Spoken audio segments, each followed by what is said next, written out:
Hello, viewers. We are the International Dungeon Crawlers, and we are playing The Curse of Strahd. This is session 3 that you join us in now. So let me introduce our intrepid players joining us this evening. Playing our halfling rogue, we've got Anya. Hi.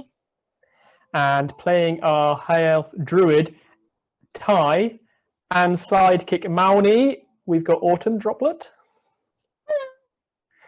And finally, playing the paladin, we have Andy. Hello. Oh, Andy, and your paladin's name? As I missed that off just then. Jackson. Jackson. Cool. So let's have a recap of what happened last session as our intrepid adventurers entered Barovia. So they helped the Sabrina and Ismark take their father, Kolyan, who was the town's burgomaster, now dead, to the local church. The Church of the Morning Lord, which was run by Father Donovich. He was happy to perform the burial rites on the burgomaster the next morning. This meant spending the night in said church. As you were in the church, a voice from the crypt below was screaming for food and saying it was hungry. This voice was apparently Donovich's son, Doru, who had been turned to some kind of evil spawn and sent down as a reminder of who the powerful person in Barovia really was. Not the Morning Lord, but the devil, Strahd. So, without tackling this monster in the crypt, you went about kind of reinforcing the church should anything turn up. And as you began to settle in for the night, Shadow, the character not joining us this evening, scaled the bell tower to keep watch, whereupon he spotted a pack of wolves enter the graveyard and began howling. And after a few more moments or minutes, a group of shambling humanoids kind of shambled into the graveyard and began kind of clawing at the door, knocking at the door, trying to get in. At which point, Irina kind of went glazed eyes and started heading towards the door, possibly to open it. And then Jackson and Shadow, with the help of Ismark, kind of tied her up, realizing she was under some kind of spell of some sort. And this is when Fox, our brave halfling, decided to hide in the rafters of the church. And looking out of a window, she saw a fellow standing atop a gravestone with his arms folded in a fairly unnatural position. He was stood there staring straight at her. She thought she was hidden in the rafters in the gloom, and these two red back at her, and until eventually, after a couple of hours, the wolves disappeared, the shambling horde kind of left the graveyard, and you're left in some peace for an evening's rest of sorts. Although it wasn't a particularly restful night's sleep, it did count as a long rest. The next morning, you and Donovich basically performed the ritual to the Morning Lord and laid the old burgomaster to rest. At which point, you decided to help him take care of his son, and had a fight with a very malnourished, grey-skinned, fanged human. But with some good, clever trap setting, you managed to kill him. You think with TVs anyway, it wasn't too difficult. And while Donovich was there, kind of cradling his son, upset his son was dead. His son, who had been trapped in this crypt for a year, this son of his who had led a rebellion along with a wizard to attack this castle. Ismark wanted to be on their way to the town of Kresk, which they thought would be safe for Irina, as she was had been visited by the Strahd fellow a couple of times and had a bite mark to show it. And they thought that if they got her to Kresk she'd be safe, and they asked you to escort her. So they ought to leave quickly before the sun set. So that's what you did next. Basically, you kind of left the town, left Donovich, and left the village of Barovia behind you as you headed Donovich Road and towards Kresk, where you crossed what's the river called? You headed down towards the river Ilvis. This is like a really bright, clear river, far too bright and clear to be in this kind of dull, grey place. And coming over the bridge towards you are two brightly dressed humanoids. They're Vistani, heading towards the town to trade, and they mentioned that you take a shortcut to the woods and to Sir Paul's, where Madame Eva is expecting. Leaving with this, you kind of fairly cryptic message. They kind of disappeared and went on their way, and you were left thinking, should we take a shortcut or not? Well, you continued your wandering for another hour or so until you got to a crossroads where you had to make your decision if you're going to take a shortcut in through the woods or if you were going to take the long road round.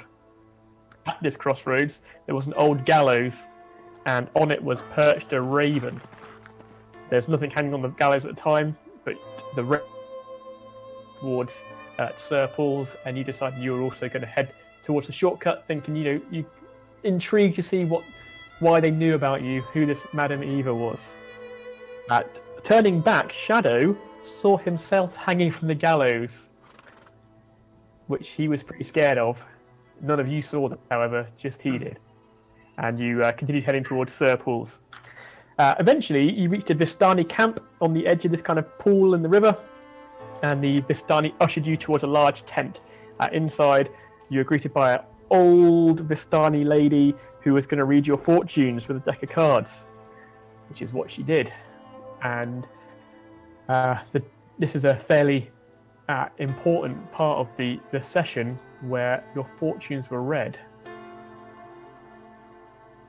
So your cards drawn were the hooded one, the Avenger, and the Beast.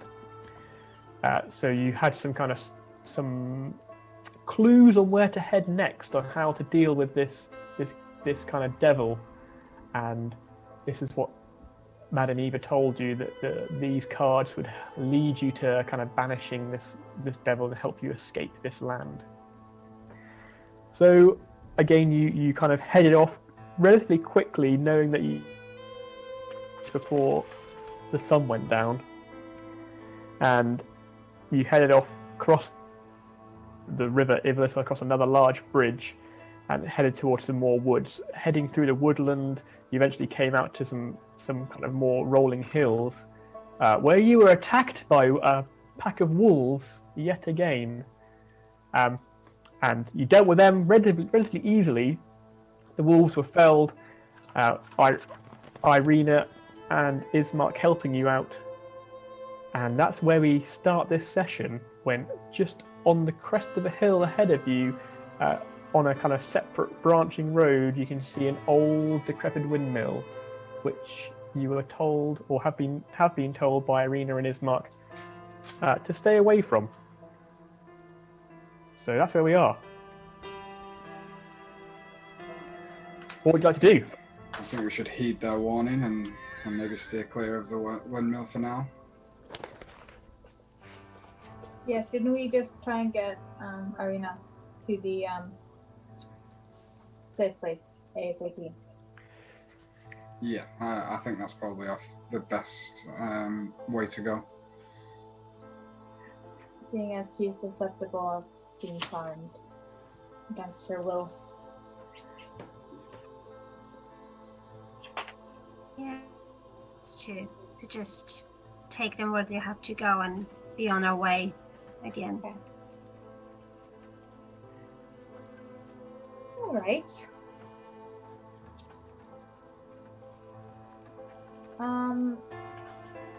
Should we then just keep on walking? Okay. How far Yep. will we be from... I'm just trying to find the name of it. Sorry, it's Vallaki is the name of the place, not Kresk. That's Vallaki is the next village you're looking for. How far would we be from there? Would we know? You're about 2.5, 3 hours away. You should be able to make it by sundown. Now that it's the kind of afternoon, late afternoon, reckon you should be able to get there by sundown. Yeah. Okay. I say we just crack on, move as quick as we can. Yeah. Okay.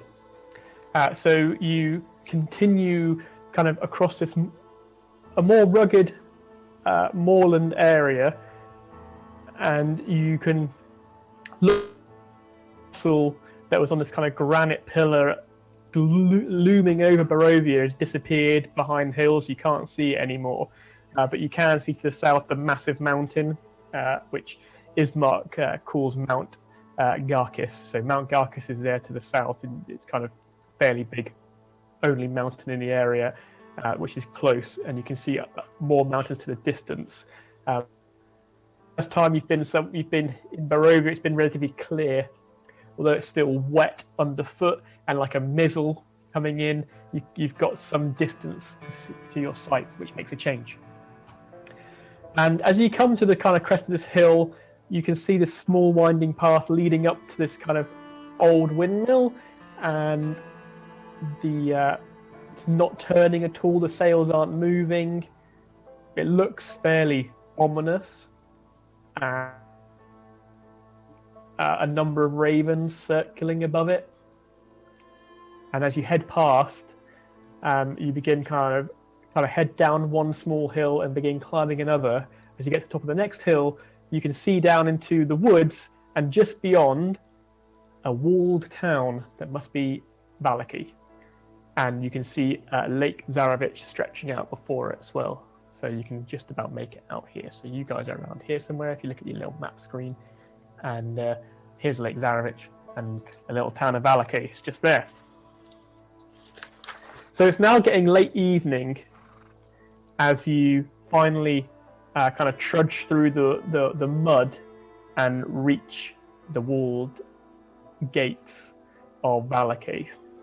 And as you get to the gates are closed. They're kind of metal, just metal gates with up and down bits, and you can see two guards on the inside. They're waiting.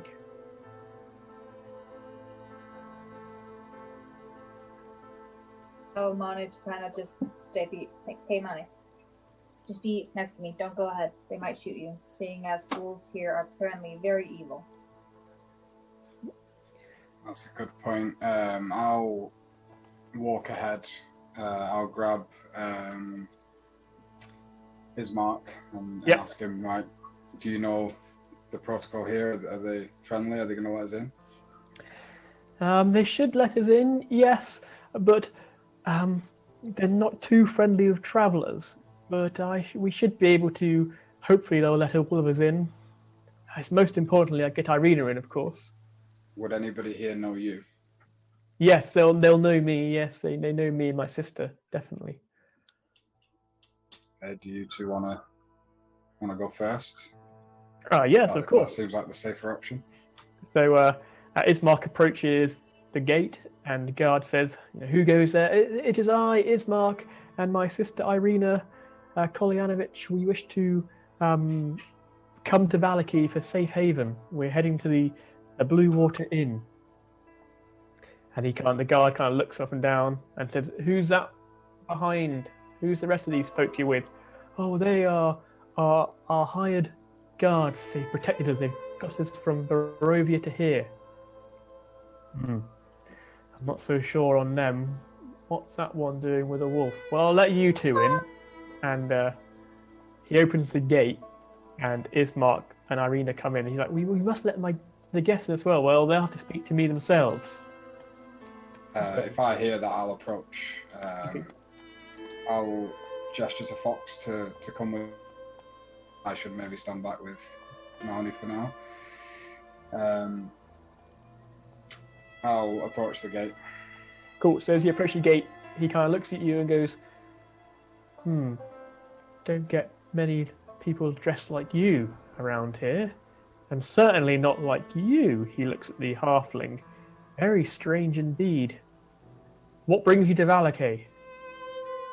We're just helping arena to get to the town, to get to safety. Right. Right. And you think you're going to come in with that wolf, do you? The wolf is friendly.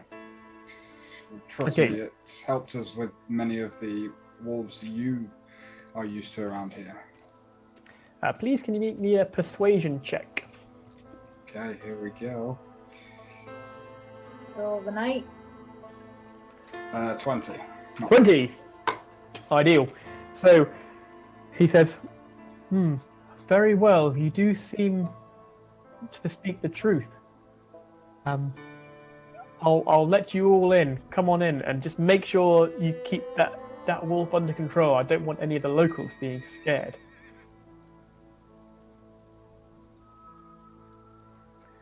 So he opens the gate for you all, and you kind of make your way into this town. As I walk by. Hello, sir. Hello. Hello. Hey. Are you two? It's evening now. Make sure you get somewhere safe. Oh, yeah, of course. I can't notice because it's always just gloomy and kind of danger. Cool. So as you make your way in, you see a notice board just on the inside of the gate, and on there is a large kind of poster of sorts, and on it it's got Festival of the Blazing Sun, and it's dated for essentially in 3 days' time. Irina says The naked sun? the Blazing Sun. Blazing. Yeah.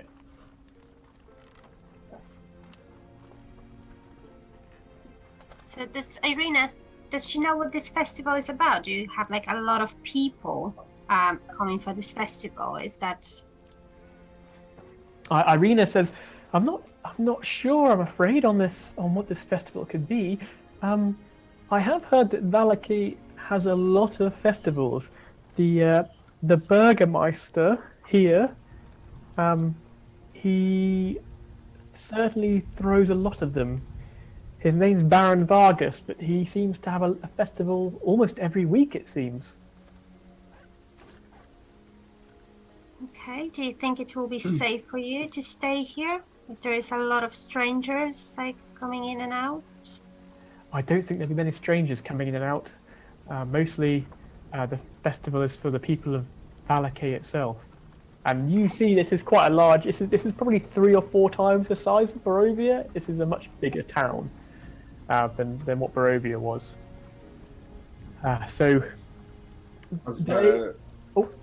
As they're discussing this, I want to, as they're all together, speak to Irina and just ask how she feels about what Donovich said about taking her to the Abbey of St. Markovia.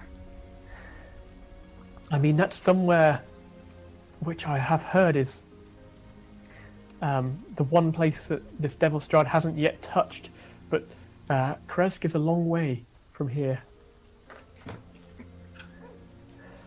So Kresk would be pretty much another day's travel to get to from here.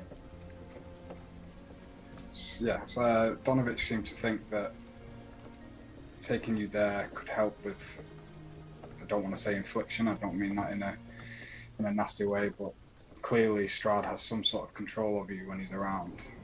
Instinctively her hand kind of goes to her neck a little bit, and she says, I wish to be rid of him, and I'm not sure why he has this power over me or why he's interested in me and not someone else. But well, I've seen you fight, and I can think of a few reasons why. Thank you, Jackson. But we should be safe here in Vallaki. His sway over the people here is much lessened. We're not under the view of the castle, and this place being walled, he can't get in. That's a good point.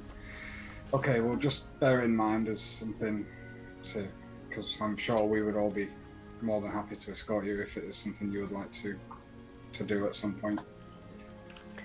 Well, there's also a church here, I believe, at the far end of town.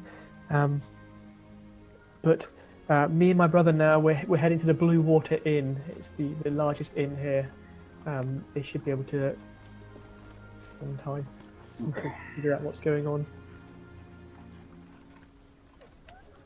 So, as you kind of make your way through the town, you pass through a number of buildings, including there's like a large stockyard you walk past at one point, and you can just make out a brightly covered like caravan in there, which looks a bit out of place. It doesn't look like a like one of the why is their name escapes me? The Vistani. Yeah, it does not look like a Vistani caravan. No. Make me a perception check, Ty, because you got the best perception. You got it. 13.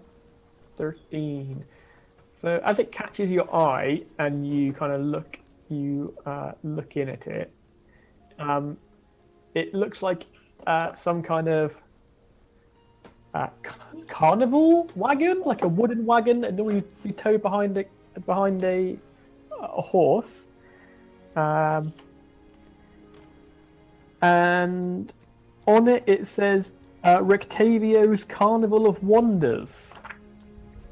The rain's kind of lashing down. It's kind of chained up. It's hidden a little bit in a kind of the corner of this stockyard. It's kind of bright green and red. It stands out over the drab greyness of this town and Barovia. But as you're looking at it, Irina and Ismark continue kind of walking away from you, so you can choose to catch up with them if you wish.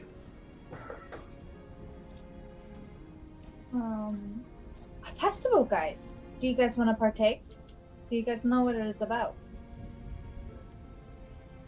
I've never heard of it, but I mean, I it suppose seems it like doesn't really matter. we've got a few things we need to do here. If we're still here in 3 days' time, I'm all up But for we checking it don't out. really have anything to do here. I was thinking that maybe we should just go to the inn, leave Irina and Ismark there because they're safe, and maybe tomorrow head to the mill, see what's there. I was actually thinking I'm intrigued. Yeah, Me too. actually, what I wanted to figure out because of 'Cause the why are we- because of the fortune that we were told, the deep within the mountain, if the mountain of Gargis, did you say? That we walked past? Yeah, it's Garkis. Gargis, yeah. Yeah. If that's the mountain we're supposed to be going to, or seeing as, or we could try and figure out, where this dragon house could be. Also, find the mother. I'm sure there are quite a lot of mothers here, Yeah, but we have we have a actually few ran into leads. one mother. That what if Gertruda? She's just the most evilest thing in the world. What if Gertruda is Strahd?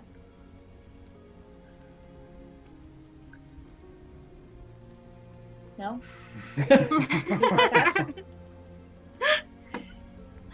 Well, I think she's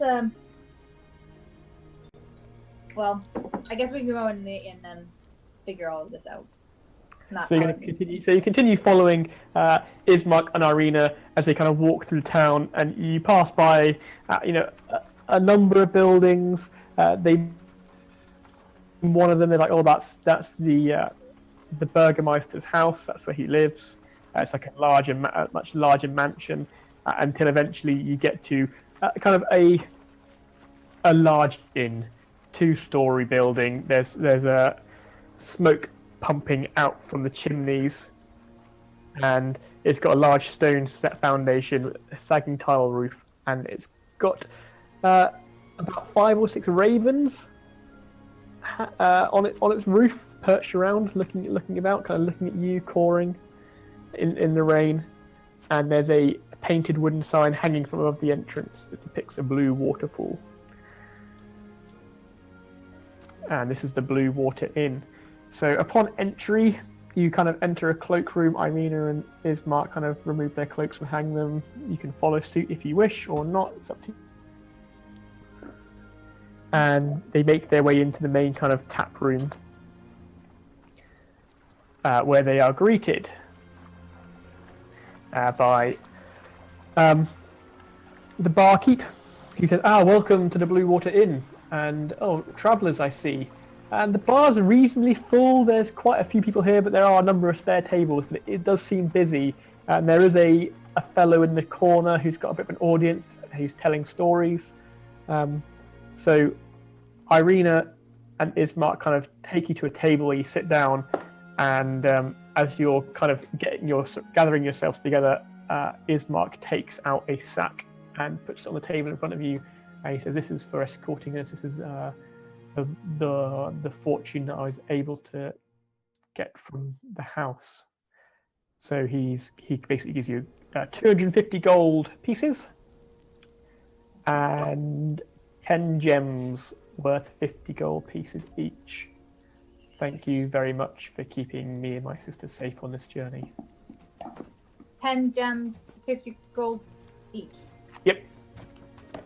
So 750 in total. Well, yeah, you got to sell those gems though to someone. You can't spend them as currency. Yeah. Well, you could do.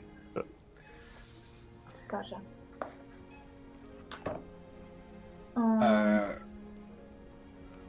I turn to the other two, I guess 3. I know he's not here, but quietly trying to out of earshot of Ismark and Irina, I want to ask them to: do we want to keep the lot? I mean, if this is all they have, we'll be leaving them with nothing. Oh, so let me make a stealth check to see how quiet you are when you're talking. Do I have to do this with disadvantage? If it... You can use your charisma modifier instead. Okay. Oh, it's automatically rolled at disadvantage. Charisma modifier is 2, so how does it work this out? 7. You're a 5 and a 3, a 7. Ismark's like, oh no, don't worry about us. We do have some more. I have some money to look after ourselves, but this is what I managed to set aside for people who are able to help us. Okay, then if Well, you're sure. this is first money that I honestly earned, so I'm definitely keeping it.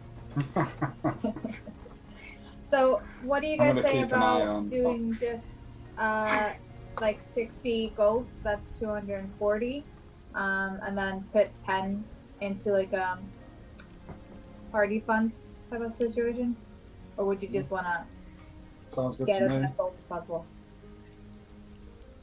That's fair, I guess. Okay. Constantly watch Fox as she's making up this party fund. It's Fox's party fund. It's not actually in the... You'll never know. Okay, then everybody gets 60 gold and 2 gems, and then there are leftovers are 2 gems.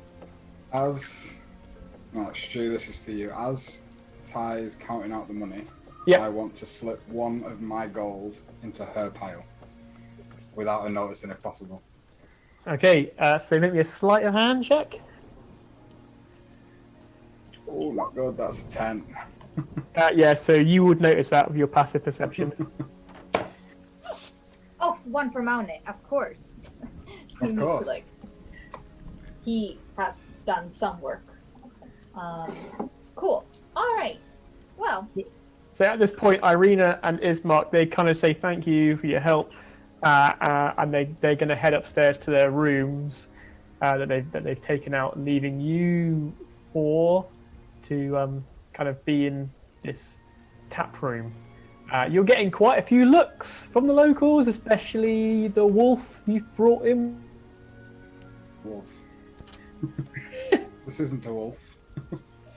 it's just a very Maybe we large should buy him husky like a guys. party hat, so you look funny, friendly. I'm gonna like Monet. Just look really, really innocent and just do puppy eyes the entire night. All right? Yeah. You got this. I know you can. So yeah, Malin just kind of sits his head on the table, rests his chin on the table, looking up at you, and lays his ears flat. Sat down next to you. Oh, I love it so much. Yeah. I do this also in person. Right. Well, I'm gonna go up to the barkeep. Yep. And because I'm a folk hero with Yep. as my like past, everybody should be super friendly to me. And so I have no issue going up there and be like, hey, so what's this festival about? I'm not really from here. Okay, so the barkeep, he introduced himself. He said, "Oh, welcome, traveller. I'm Erwin Martikov. Welcome to Vallaki." Well, Thank yeah, you so much. the festival of the blazing sun. It's and he kind of gathers himself, holds his eyes like this, and he looks at you. It's another one of these festivals by the Burgermeister. He thinks that these festivals are what keeps the people safe. He thinks it keeps us in good spirits and keeps us happy by throwing these festivals all the time. I mean, most of the people grow tired, but if you speak out against the Burgermeister, then you'll end up in the stocks. Right. Or worse. Well, of course, he's so right about festivals. They're so great. But they are really, really great. I love festivals. That's actually how I met my best friend. But she's dead now, so. All right. Well, what's this particular festival about? Did we know that she was dead? I don't know if I can hear this. But... I think you're sat at a table, so you probably can't hear it unless you want to try. Unless you want to try and hear the conversation. You're more than welcome to try and hear it. No. Erwin says to you, "I'm sorry about your friend." Oh, don't worry. It was I mean, late. festivals once were great, and they probably brought light into people's lives. But when he holds so many of them, and the fear of the Eat devil, the same food over and over and over again. As much as it was good the first time, it kind of becomes tasteless. I absolutely understand what you're saying. Cool. So, I have a mountain that I need to find. Okay. Can you tell me about a mountain that's called Gargis? I mean, yes, Mount Garkis. You probably saw it on your approach. Where did you come from? Barovia, I assume, if you came with Irina and Ismark? Yes, Barovia. So, I mean, you'll have seen Mount Garkis. It's the large, imposing mountain to the south. Mm-hmm. Is it dangerous? Yes. I mean, no one really goes there. It's too far, you see. You have to get there, you'd be travelling at night, which is a dangerous thing to do here. So it's like a 2-3 day journey to get there. Yes, of course. Well, whether if it's dangerous or not, we don't really have a choice. So,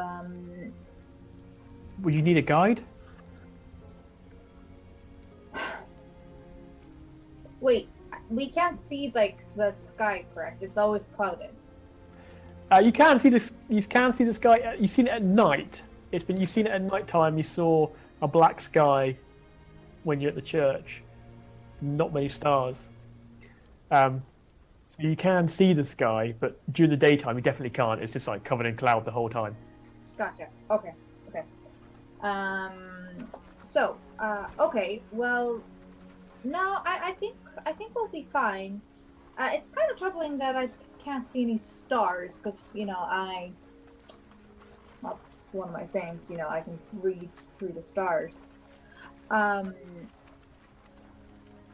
are there no stars? There were some stars. You saw some stars. You saw a bright moon, which kind of dimmed out the rest of the stars that you could see. But you spent most of the time inside the church, and it's only really Shadow. Oh, right. Okay, sorry. Shadow. That's okay. That's all right. It's only really Shadow who was in the bell tower that looked out, and as he looked out, he saw a night sky for the first time. He saw the sky. He saw some stars, but not many. a bright moon, and then he also saw the imposing castle. Kind of looking down, the first time he'd seen it, he saw this massive castle stood on this kind of granite pillar. Well, actually, I have an idea now. How much would a guide be? Do you know that? Well, when- there's only a couple of guides here who might be able to help you. I don't think they've arrived yet. Their names are Soldar and Yevgeny. They're a couple of wolf hunters, so they might not want to work with you even. Why? Because you seem to have a tamed wolf, which is something very, very rare for here. I've never seen a wolf like this before. Do you want to know the history? Yes, of course, definitely. This is the most beautiful, and I'll just go like into full details of where the wolf came from. From there. I'm like gonna suss him Yeah, out okay. as I'm talking. Is he like getting turned off that I worship another god? No, not at all. No, He's really okay. he's really interested in you. He's just very Okay. interested in talking, and he in Well, fact great, he obviously. calls someone else. He calls someone else out to come and help. Okay. Well, and that's the story. That's how we met. It's crazy, isn't it? Wow, that is some. And you're travelers. You've come here. I do hope you make it out of here. I really do. You seem like a nice person. You seem great. Thank you. I know. I'm quite great. Well, thank you so much, Urban. Also, can I have a round from my table, please? Yeah, of course you can. So it's going to cost you. We'll say 5 silver. 5 silver. And it's he draws from barrels. He's like, we don't have ale here. We only have wine. And he draws a kind of flask of wine, like a jug of wine for you to take. Okay. However, if you're adventurers, maybe you can help me. Speak to me, Urban. What do you need? We are running very low on our wine stores. We have very little left, and our delivery from the winery is overdue. Would you be able to Okay. go and check in for us with the winery and see what's happened? Where's the winery? It's to the west of here. What's it called? The Wizard's Winery. Wizard's Winery. Yeah. Not gonna lie, I've never heard of them before, but I'm willing to expand. Maybe they could, because my mom, she actually owns a tavern herself. Really? Yes. Quite great. But it's from home, I assume. Right. Yes. If Guide you us could forward. check on this delivery, that'd be the most helpful. Is there anything else I can do for you? Are you staying the night? I will talk to my party and I will get back to you. Excellent. Sounds great. Thank you so much, Urban. You have a nice night. You too. Have a great evening. And I put it on everything on the table. So, guys, I have maybe a quest, a side quest, if you will. I just spoke to Urban, great guy, and his delivery hasn't been really delivered, and he doesn't know why. So he kind of asked me if we could help him out. Well, we can't have that. And as she's talking, I'm already pouring myself a glass of wine. I think we should check out this winery. Yes, it's called the Wizard's Winery. Have you ever heard of them before? No, I have not. No. Okay. Is it in town or is it somewhere else? It's west from here, so I believe it's out of town. It will be out of town. Okay. Did they yeah. say how far? They just said west. I haven't really told Okay. him we're definitely doing it. I just kind of asked him about it and then left. Because obviously Okay. we Did we should come? get paid. So which direction did we come to? The From the east. like we come from the east. Okay. Yeah, I think we can definitely check that out. Did he offer any pay? Did not ask. Because I don't know. I haven't quite figured if we are just, doing things from the goodness of our heart, or we are, going to be demanding money. Where do we stand as a party? I've never done this before, guys, so I'm just learning as I'm doing. Well, I don't think there is a conflict of interest. You can do it out of goodness of heart and still take money. Fair enough. Fair enough. So Yeah. what? I mean, 7,000 I always gold? got paid in the past, so. But I mean, if somebody is in need of help and can't give reward, I will always help the suffering. But this is checking on a delivery that he has paid Yeah, for. that's just job. This is yeah. a job. Absolutely, absolutely. Also, I was asking about the mountain, Gargis, I think it is, and it's dangerous. So, but we naturally knew that. But he asked if we wanted to hire a guide. Did he With that- say what's on this mountain? Why is it so dangerous? Yet again, I got sidetracked because he asked me about this quest. Trying to figure out. I'm not gonna lie. Okay. We didn't ask about the mill, did we? No, Sorry, we can also I'm ask just, him about that. Yeah, I'm just very tempted. Absolutely, absolutely. Well,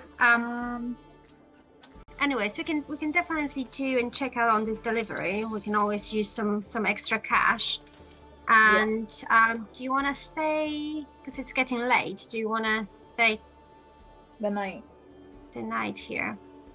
I think that's smart. Yeah, and we can keep an eye on our twins as well. Yeah. So as you're discussing this, the door to the inn kind of opens, the wind picks up a little bit and it closes, and two kind of burly men enter with fur cloaks on, and they kind of shake the rain off, hang their cloaks up, and then one of them heads over to Erwin and slaps down like what can only describe as a bloody pile of meat on the bar. And Erwin said, "Oh, he's talking to him," and he passes him a small pouch, leather pouch, and speaks to him a little bit more. And then the one that was talking to Erwin heads over to you and says, "So you're looking for a guide? Maybe. What's it to you? Gold? Fair enough. How much? 5 gold per day." What do you offer? What do you mean? We'll be your guides. We'll take you where you want to go. We can take you to Lake Zarovich if you want to go there. We can take you to Vistani encampment to the south with the Dusk Elves. We can take you Pencil to back Kresk. to that. But what can you offer us that a map can't? And he says, "What do you think we just put on that table there?" And then he looks at your wolf. Maybe there's some more where that came from. We're wolf hunters, you see, trappers. And we know this area like the back of our hand. Better than anyone else here. And we're actually brave enough to go out of this shithole and go hunting wolves. I like it. What can you tell us about those wolves, actually? We've been attacked by them twice. Are they, like... Why are they so vicious? I'm not Usually sure. wolves don't just attack, humans. Well, I'm not sure where you're from, small one, but they do here, and they always have done. I'm not sure how you managed to tame one either. That's far beyond me. Oh, do you want me to tell you the history? Not really. Okay. But he is a very good one. as long as he doesn't attack me, and if he does, he'll get the crossbow. Oh, he won't. Will you, Maune? And he'll just look at him really, just puppy eyes. Yeah, Mounty like shrinks back a little bit and kind of nuzzles under the table to try and make it. I'll And you move see the fellow next to him, like smelling of wolf blood and like in a wolf fur cloak. I'll move my shield so it's sort of in front of Mauni, just more to show Mauni that I've got his back, more than to intimidate the other guy. Okay. The other guy looks at you, kind of smirks, like, huh. Well, if you want our help, we'll be here all night. We're heading off tomorrow morning, if you don't pay us the gold. Cool. And just make up your mind to where you want to go. We'll get back to you. What's your name before you leave? I'm Soldar, and my partner over there, he motions behind him, like sat in the corner. That's Yevgeny, but he doesn't speak much. The silent type. A wolf bit out his tongue. Oh. Haha, got ya. Okay, yeah. And he just like walks off, like chuckling to himself. As he says the wolf bite, I remember that I am dripping blood from a wolf bite, and I am going to just discreetly lay on hands a couple of points onto myself. Okay. While we're sat there. Yeah. So as you begin like casting the lay on hands, take your prayer to Ilmater, and you're muttering it, trying to mutter it under your breath, and you kind of tighten your the conical. You begin tightening it and drawing a little bit more blood. You get a few strange stares from people, but your wounds do heal, and you kind of notice a cut across Jackson's forehead kind of magically seal itself up. I thought he was going to tell me the whole bar just attacked me. Not quite. Kind of go back to Irvin. Okay, yeah. Irvin, how much would it pay, the delivery shindig? Well, we haven't got much gold, I'm afraid. I could offer you free board here. And possibly 100 gold? 100 gold. Alright, now if I can. And free. Yeah, you said and. So, cool. Free board and 100 gold. Yeah. Okay, cool. How far is this winery? Like, is it a half day's travel? A day's travel? It would probably be half a day's travel. Okay. So, half a day, get it sorted, and then that's a full day. Cool. And also, what's in the mountain, by the way? You said it was dangerous, but you never said really what was in the mountain.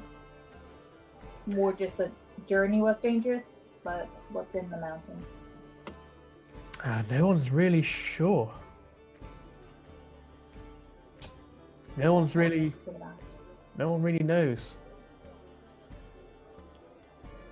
But the devil doesn't like people going there.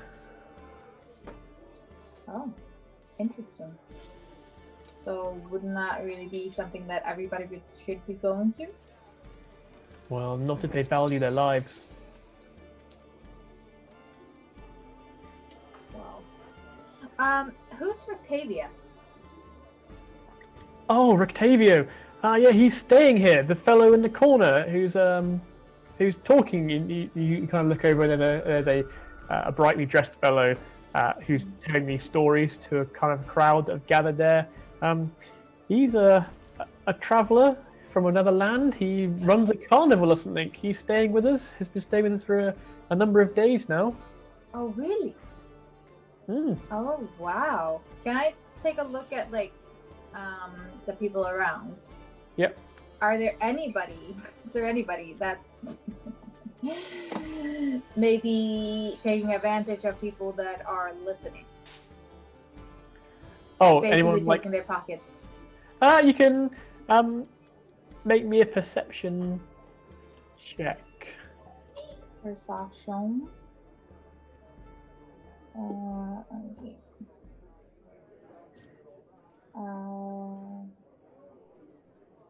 Perception.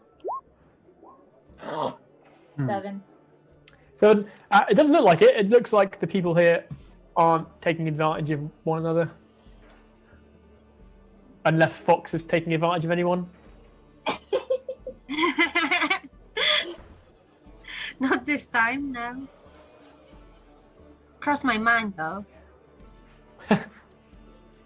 Okay. Cool. Right. We can get free boarding and 100 gold pieces. Sounds good to me. I think, yeah, sounds good to me too. Okay. Awesome. And then I think maybe not because it's a half day going there, and then not will be half day going back. We could maybe. Sure. What do you guys think? Yeah. I don't really like them. I didn't like the way he spoke to Malny, but Yeah, the only thing that's what worries me is that all he's If offering us is protection from the wolves, which we've clearly shown we don't need. Yeah, we don't really know if they won't stab us in the back as soon as we're like. Exactly. yeah. So I don't know. But Can we? they did Can know we? where the Dusk Elves were. Huh? They did know where the Dusk Elves were. Yeah, but Yeah. the people that we met also knew what they were. So. Oh, did they? I was Um, also gonna ask them if they know what's in the mountain, because seeing as they're one of the few people that actually are out and Yeah. about just on the regular, they might actually know. yeah, they probably will want some money for information, though. They don't seem like people who, because that's what they have, information and knowledge about the area, and they don't seem very friendly.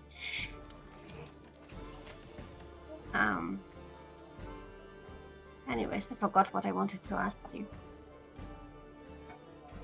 Just gonna go What look is up. that?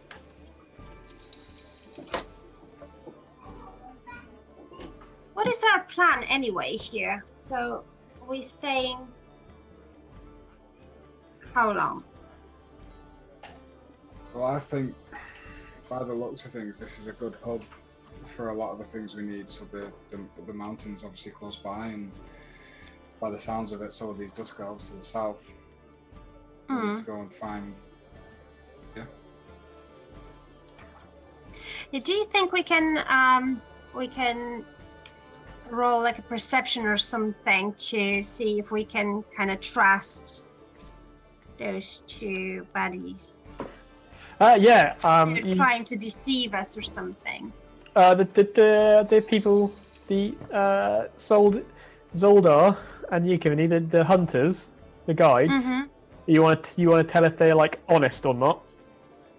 Yeah, if they're going to like kill us as soon as we are, out Okay. of the city, Yeah, out of you the make me- wilderness.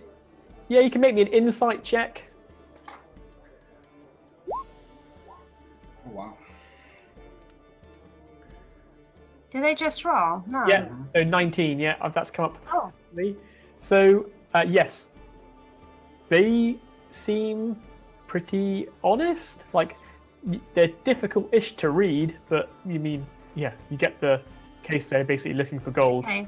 and they're just straight late. They're just straight to the point. They'll just be like, "Yep, we'll do. Fair enough. We'll help you." Whether or not they'll like protect you or help you if you get into trouble is another matter. But you get the feeling they'll act as your guides.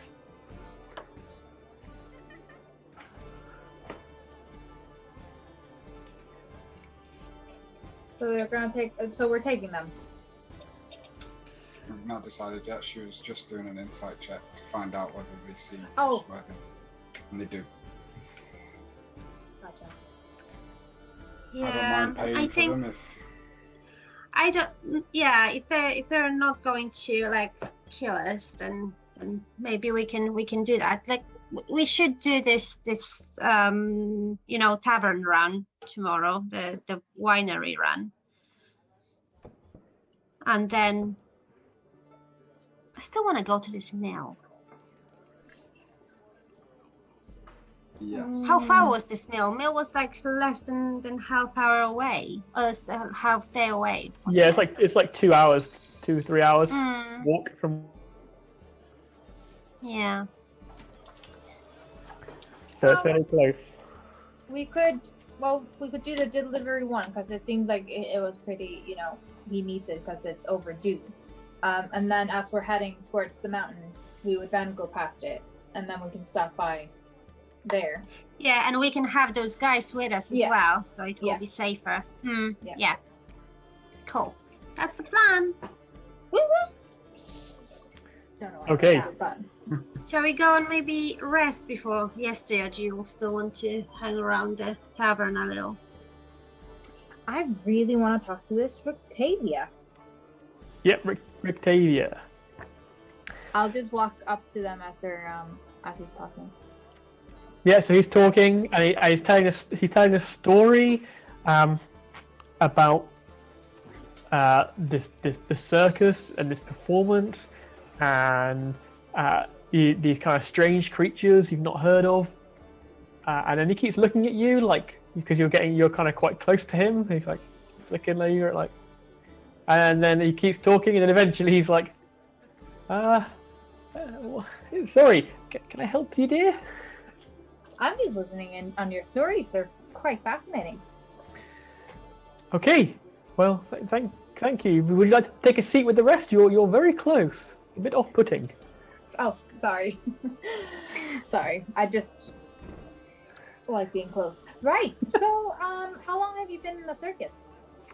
Or carnival, should I say? Oh, the carnival. Yes. Well, I've been part of the traveling carnival for many years now, going back 50 years from distant lands. What distant lands? Where are you from? I am from the next land over. He says. He names somewhere you've not heard of before. Okay. So it's not like he's from the Sword Coast and he kind of stumbled in or anything like that, like how we did. No, he just it's not anywhere. It might, if it's from Faerun, it's not somewhere you've heard of before. Gotcha. So you're from this plane then? Plane? No, never mind. Doesn't matter. So what's your favorite creature that you've ever come across? Well, that's got to be the saber-toothed tiger. What a vicious creature that is. Oh my gosh, what happened? Well, eventually I tamed it. You see? But that was Like some I time tamed my ago. wolf. It's no longer mine. Oh. Can I see if he's like totally bullshitting me? Yeah, make me an insight check. 12. Yeah, he seems to be holding the truth from you Mm-hmm. on something. Okay. Right. Well, what do you do in the carnival? I was the ringmaster, of course. Of course. With the saber tooth? Yes. Yes, yes. Great. Fantastic. Well, when's your next show? I'm not doing performances at the moment. I'm on a sabbatical, you could say. Oh, what happened? Oh well, the carnival disbanded. It was no longer carnival season, and I've travelled on my own, looking for new acts. I see. And then Well, I have you ended up here in ever this had dreary a- place. Have you ever seen a wolf do this? And I'm gonna ask Mama to do like a backflip. Okay. Do you make a animal handling check for you? Okay. fucking. I can't get above a 10 over here. 8. Excellent. And then roll a acrobatics check with disadvantage for your instructions for Mauni. Okay, +2.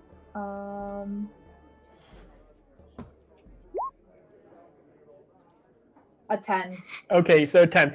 So Mauni kind of gets his back legs and then just kind of falls over, knocking into some poor couple who kind of they step backwards. They're scared at this big wolf, and then the way he's acting and kind of trying to jump around, he knocks over a table and wine goes everywhere. And then Erwin shouting, "Will you calm that wolf down or get out of here? I can't be having that. There's no wine as it is." Sorry, I'll Aaron. start cleaning sorry. up. That was a mistake on my end. So sorry. He got a little too excited. Yeah, have you ever seen this trick before? No. Maybe. Look, I'm going to finish telling my story to this crowd, and maybe I'll come and find you later. Absolutely. Then you want my name? Oh yes, dear. What is it? Joe. Right, you are, Joe. I mean, you must be a traveller as well. You're the first elf I've seen here. Oh, yes. I come from a distant land as well. Very good. I know, it's great. Wait. Well, Rictavia, it's nice to meet you. I'll see you around. I have a early morning. You know how it is. I do. Yes, I do indeed. Well, have a fair evening, traveller. You as well. And he goes back to telling his story. Okay. And I'll just go to bed. Okay, so you're going to take rooms. Oh, yeah, sorry. Yeah. Yeah, so it'll be 2 gold for the rooms. I thought it was free. If you complete the mission and get his wine.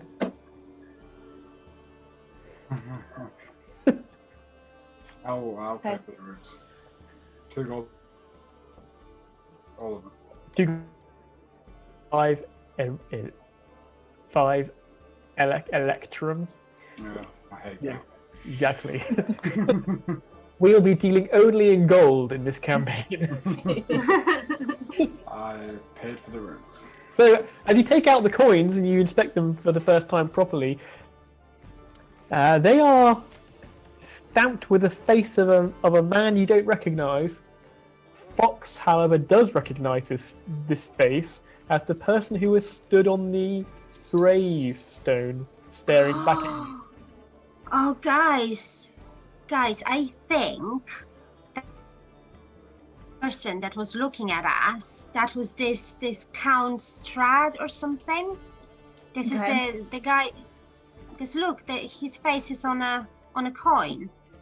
That must be the ruler of this land. So probably the guy from the castle, right? Yeah, makes sense. So Still I control think, for money. like, go after us, like, in person.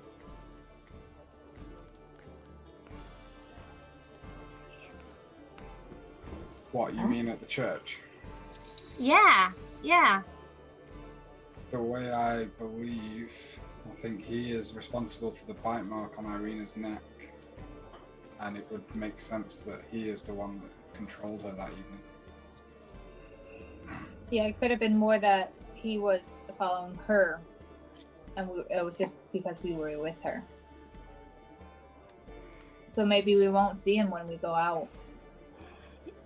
But don't you think, if he's so powerful, Mm-hmm. and he was there in person, why he wouldn't attack us? She said he couldn't get in without an invitation. Oh yeah. And we didn't invite him in. If we had let him in the door, it might have been a different story. Yeah.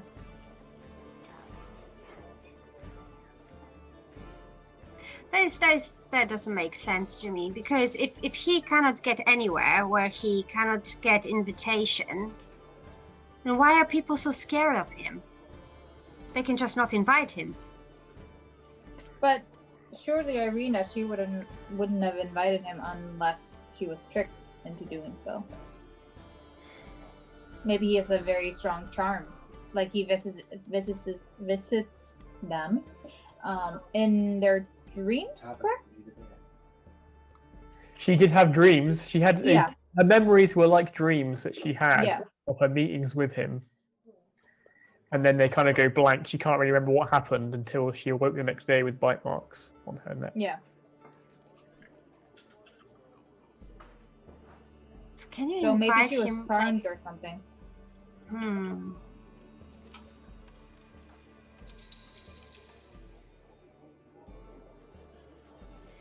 Okay, I'm trying to figure out why he would be able to. So why would this place be? Like they would think that it's safe. He doesn't seem like a person who would be, stopped by a wall. And if it is true Yeah, and that he he can't kinda- get in. Is there Irina and Ismark still about? Or... They're upstairs. They've gone to their bedrooms. The reason you think this place is safer, though, Fox, is this place is like 4 times the size of Barovia, and it's Yeah. actually got like a city. There's like a town militia, so you've actually seen guards here around as well. So it seems much better defended than the little village of Barovia was. It's also out of the view of the castle. The castle's not in view here either, so it seems to be kind of out of his Reach. direct sight reach. Mm. They feel like it's out of the, Irina and Ismark felt like it's out of their reach. Whether that's true or not, you don't know. Yeah. Okay. But it definitely feels more secure when you came through the walls, and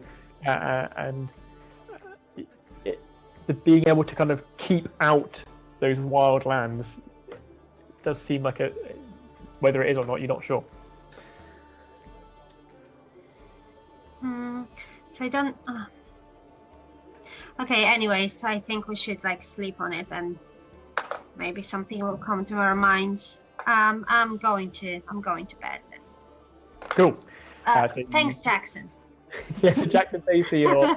Oh yeah, Jax, thanks. Problem? And you take your long rest. Is there anything you'd wish to do now? You please say so, and we can do it. I mean, maybe what Ty would do now is draw her star map from memory. Yep. So you take some time and you take out some leather possibly, and you begin making your star map as you chose your subclass, and you from memory you begin marking out a number of constellations that remind you of the Sword Coast and Home and Sihana Moonbow. I was gonna ask, these constellations, do I recognize them, or would it seem like? Oh, you can't see any constellations from where you are. It's all cloudy. Okay. But you from memory, you can't see it. There's no constellations to if you go out. If you went out in the night to look up to the skies, you wouldn't be able to see anything. Okay. You can if you want to spend like 5 hours, like half your rest time looking for the stars. You can. Well, I'm an elf, so I only need 4 hours. Yeah, so I mean, so if you want to spend like half your rest looking up to the sky, you can do. Like. Yeah. I think like that's what I would meditating. do, and just kind of meditate in real life as well. Just kind of connect with my goddess. Yeah. So as you meditate out, so you guys you head into the you head outside. The other two have gone to bed by now, and you make your way outdoors with Mauni. It's much quieter in the inn. Everyone's kind of disappearing really. Just the 2 hunters are left there nursing some mugs of wine as you step out into the street beyond and look up to the sky, and you take a seat and you feel the rain against your face. It's cold and damp, and you feel it kind of penetrating you, but Mauni snuggles into your side to try and keep you warm. An hour passes and a hole in the cloud appears, and you can see the dark sky beyond. 1, 2 stars possibly. Another hour pass. Another larger hole appears. The torchlights are beginning to go out now in the town. And you can see some more stars. but no constellations that you recognize before they're quickly covered by the cloud again. So you take some time putting down the constellations you remember from home, the ones you've been taught, or the ones that you kind of innately know about. Mark them down. In your... You said the moon was waning, correct? Yeah. Cool. Well, I'll just be petting him and writing down what I can see and whatnot, and then I would head back into the inn. Yeah. As you go to head back into the inn, Mallory's ears prick up, and you hear an incredibly loud wolf howl in the distance somewhere. All right. Yeah. Not like in the street, right. but like in the beyond. These scouts are useless. Yeah. In the beyond, you hear like a wolf howling really loudly. As you head back in, the door closes behind you, and you head back up and take your rest. Okay. So a dull, damp morning comes, and you make your way back down stairs where you meet up again in the tap room. It's much quieter here. As you guys arrive, you see Rictavio heading out the door. Is he drunk? No, he's dressed. He's dressed like with a cloak on. He's got an apple in his hand, and he's got some kind of like leather bag in his other hand, and he puts the apple in his pocket, puts his cloak on, and just heads out the door. Puts a hat on, and just heads out into the into the streets. As you're finishing eating your food, your breakfast. Right. So we definitely are not anywhere. Even though I think we've already figured that one out, but we're definitely not anywhere on our plane or area or such. Something weird has happened. So you've all heard of planar travel. It's reasonably regular knowledge that things can happen. There are other planes of existence. People know that happens, and quite often terrible things are transported between the planes. It normally means something bad's happening. But it's known amongst you all that high level casters in the big cities of the Sword Coast can move between these different planes. And what Ty is telling you to is that that's probably what's happened, because she doesn't recognize any of these constellations. Yeah. And you don't see any other races apart from humans. You've not seen anybody else apart from humans. Yeah. What race was Rictavio? Yep. Rictavio. What race was he? Human. Okay, cool. So should we get going? And you haven't seen any dusk. You haven't seen any dusk elves either. You've heard them mentioned, but not seen any. Okay. So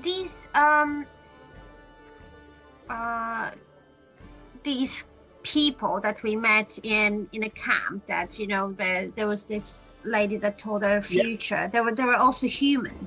Yep, they're the Vistani. Yeah, the Vistani people, but they are human. Okay. Yep. Okay. Okay, that's fine. I think we should get going, because we have half day one way, half day to come back. Absolutely. Okay, let's grab our stuff and go. Cool. So you pick up all your belongings, and begin heading out. Erwin asks you where you heading. Heading to the winery. That's great news. Yep. I'm guessing you didn't need any guides. They've already headed out on their hunting trip, so I'm assuming you didn't need them in the end. No. I guess not, if they're not here. And you make your way out the doors and head westwards through the town.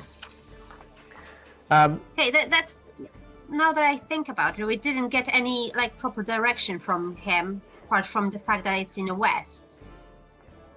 It's a day's half a day distance. Okay, so we just go along the road half a day and it should be there. Yeah, I everyone. could turn back and ask him if you want. Have we left the town? Okay, yeah, let's just go and see what happens. Ilmater will guide us. I cast guidance. No, I'm just kidding.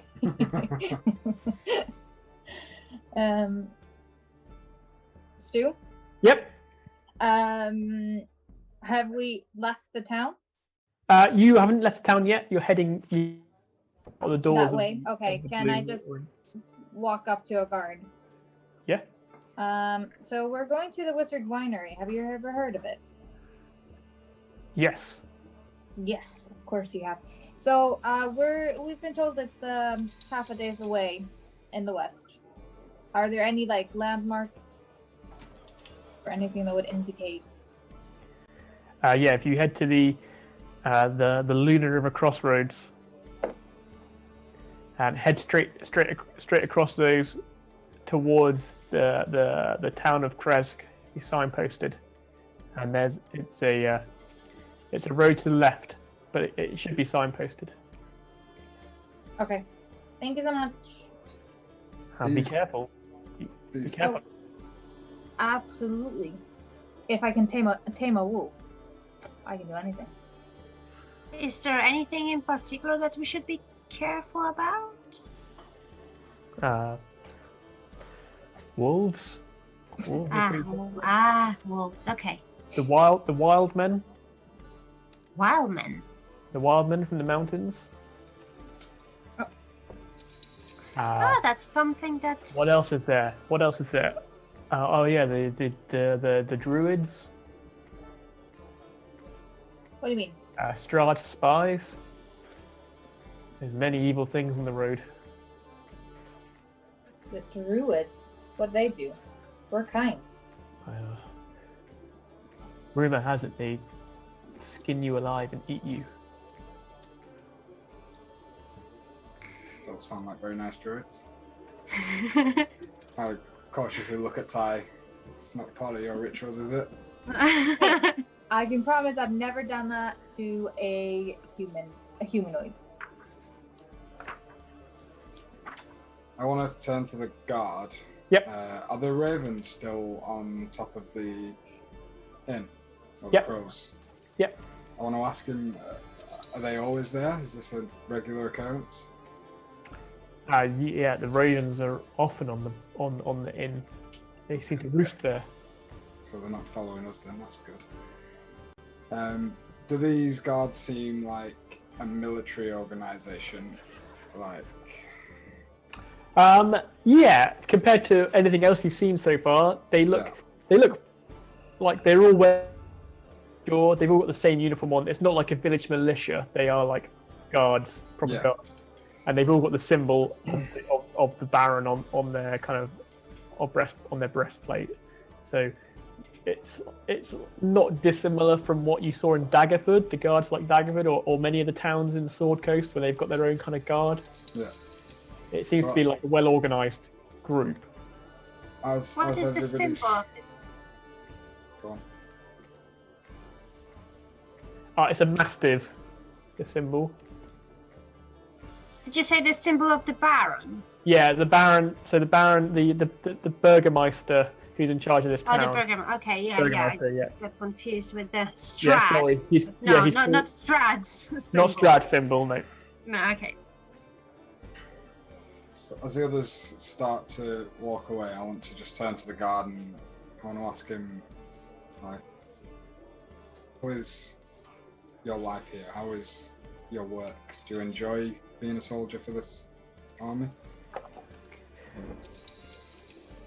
I wouldn't call it an army, but well, I'm not dead yet, so that's good, and I've earned enough gold to feed my wife and child. That's So, good. that's Your good. captain, is he a good man, an honourable man? Seems to be, yes. Yeah, the Baron's a good man. He looks after us all here, and the festival in a few days should lighten everyone's hearts and spirit. Okay, good. Take care of yourself, and I'll turn. You be careful too, stranger. So as you begin leaving, heading westward out of the town, You approach the gate, but before you get there, you see another church, not dissimilar from the church in the Morning Lord in Barovia. It's a little bit bigger, this one, and you can see standing outside the church, Irina talking to the priest there, and Ismark is with her as well. And you can just see them kind of up a path in this church as you're kind of heading past. If you wish to go and talk to them, you can.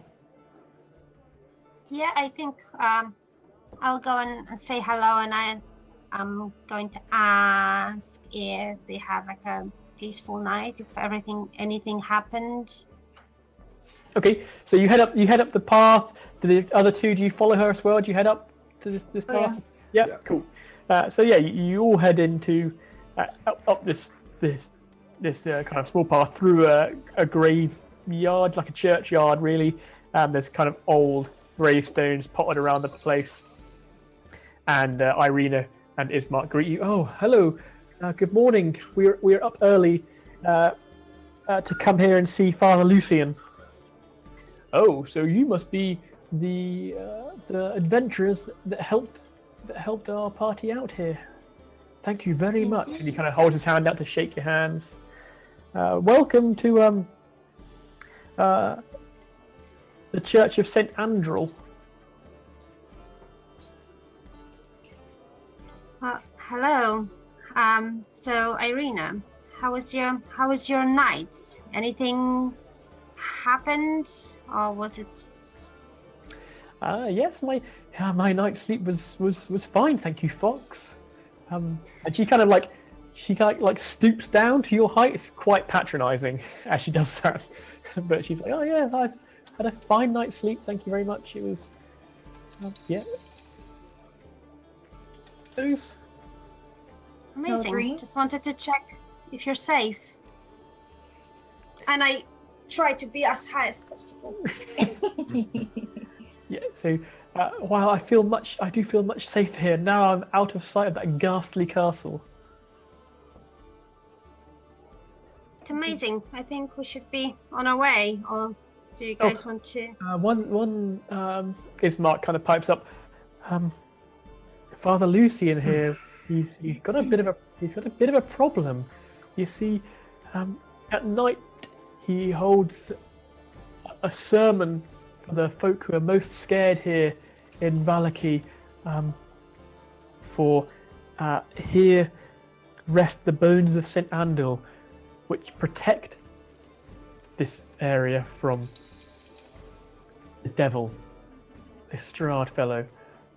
But it seems they've gone missing. Someone's stolen these bones.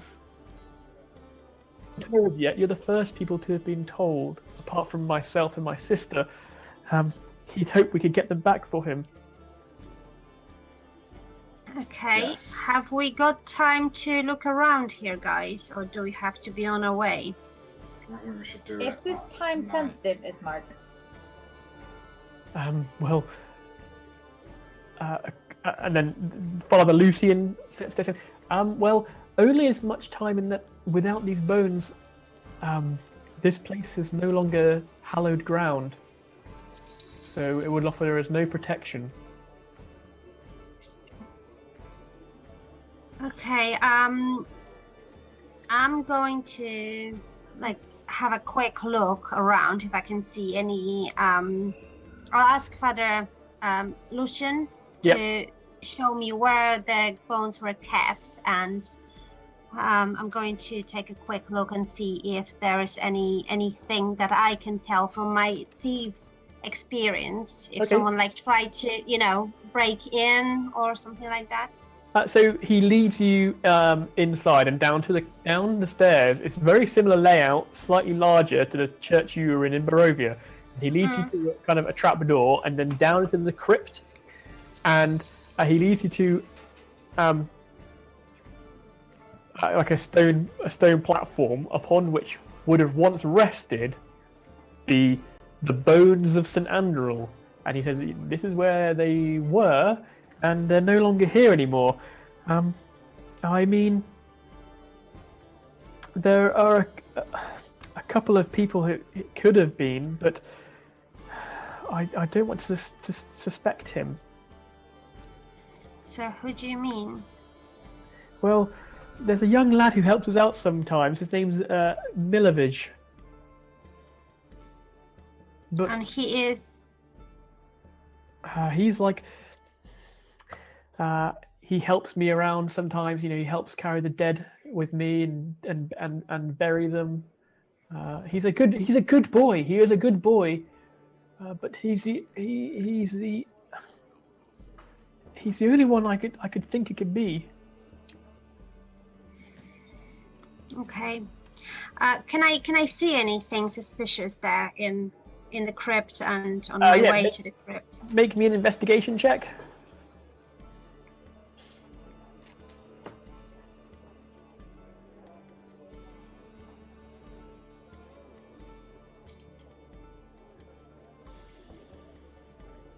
Oh, I don't know if I rolled.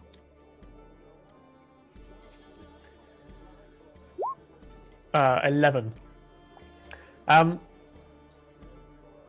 You look around.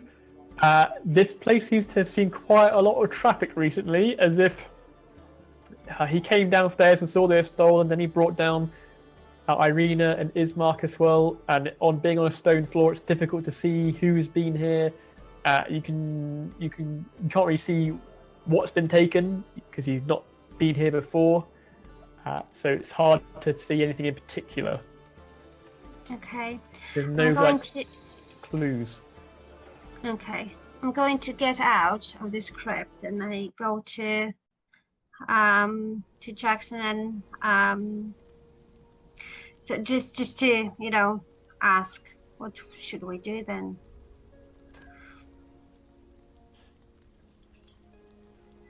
Well, I Guys, think the safety of what the do you town. think? Yeah, I think the safety of the town may take a little bit of precedence than the drinking of the town.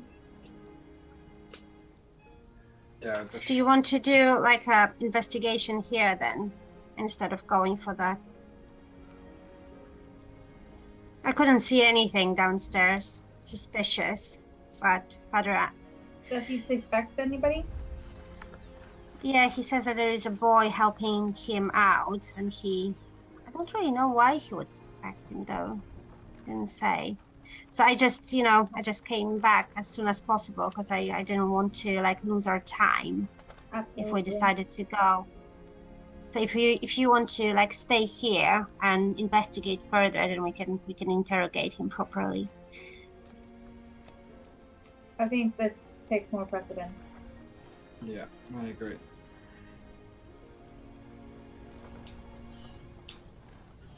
All right. Let's find this boy. Did he give you any other leads? Or was it just the one? No, I didn't really ask. So yeah. Yeah. So I think we should speak with Father more to find out why he suspects the boy and if there's any other leads. And yeah, we can probably put our trip to the winery tomorrow. Yeah. Yeah. Okay. Let's do it. Cool. So you're going to try and find the boy. No, we want to go back inside and have another chat with Father Lucy. Okay. So you want to speak to Father Lucian? Yeah. Yeah. So, well, as Fox appears at the doorway, Father Lucian is there with Fox. So you can ask him whatever you wish to ask him. Okay. What's the name of the boy? Yes. Milovich is his name. He helps around. He's like a groundskeeper of sorts. Strong lad.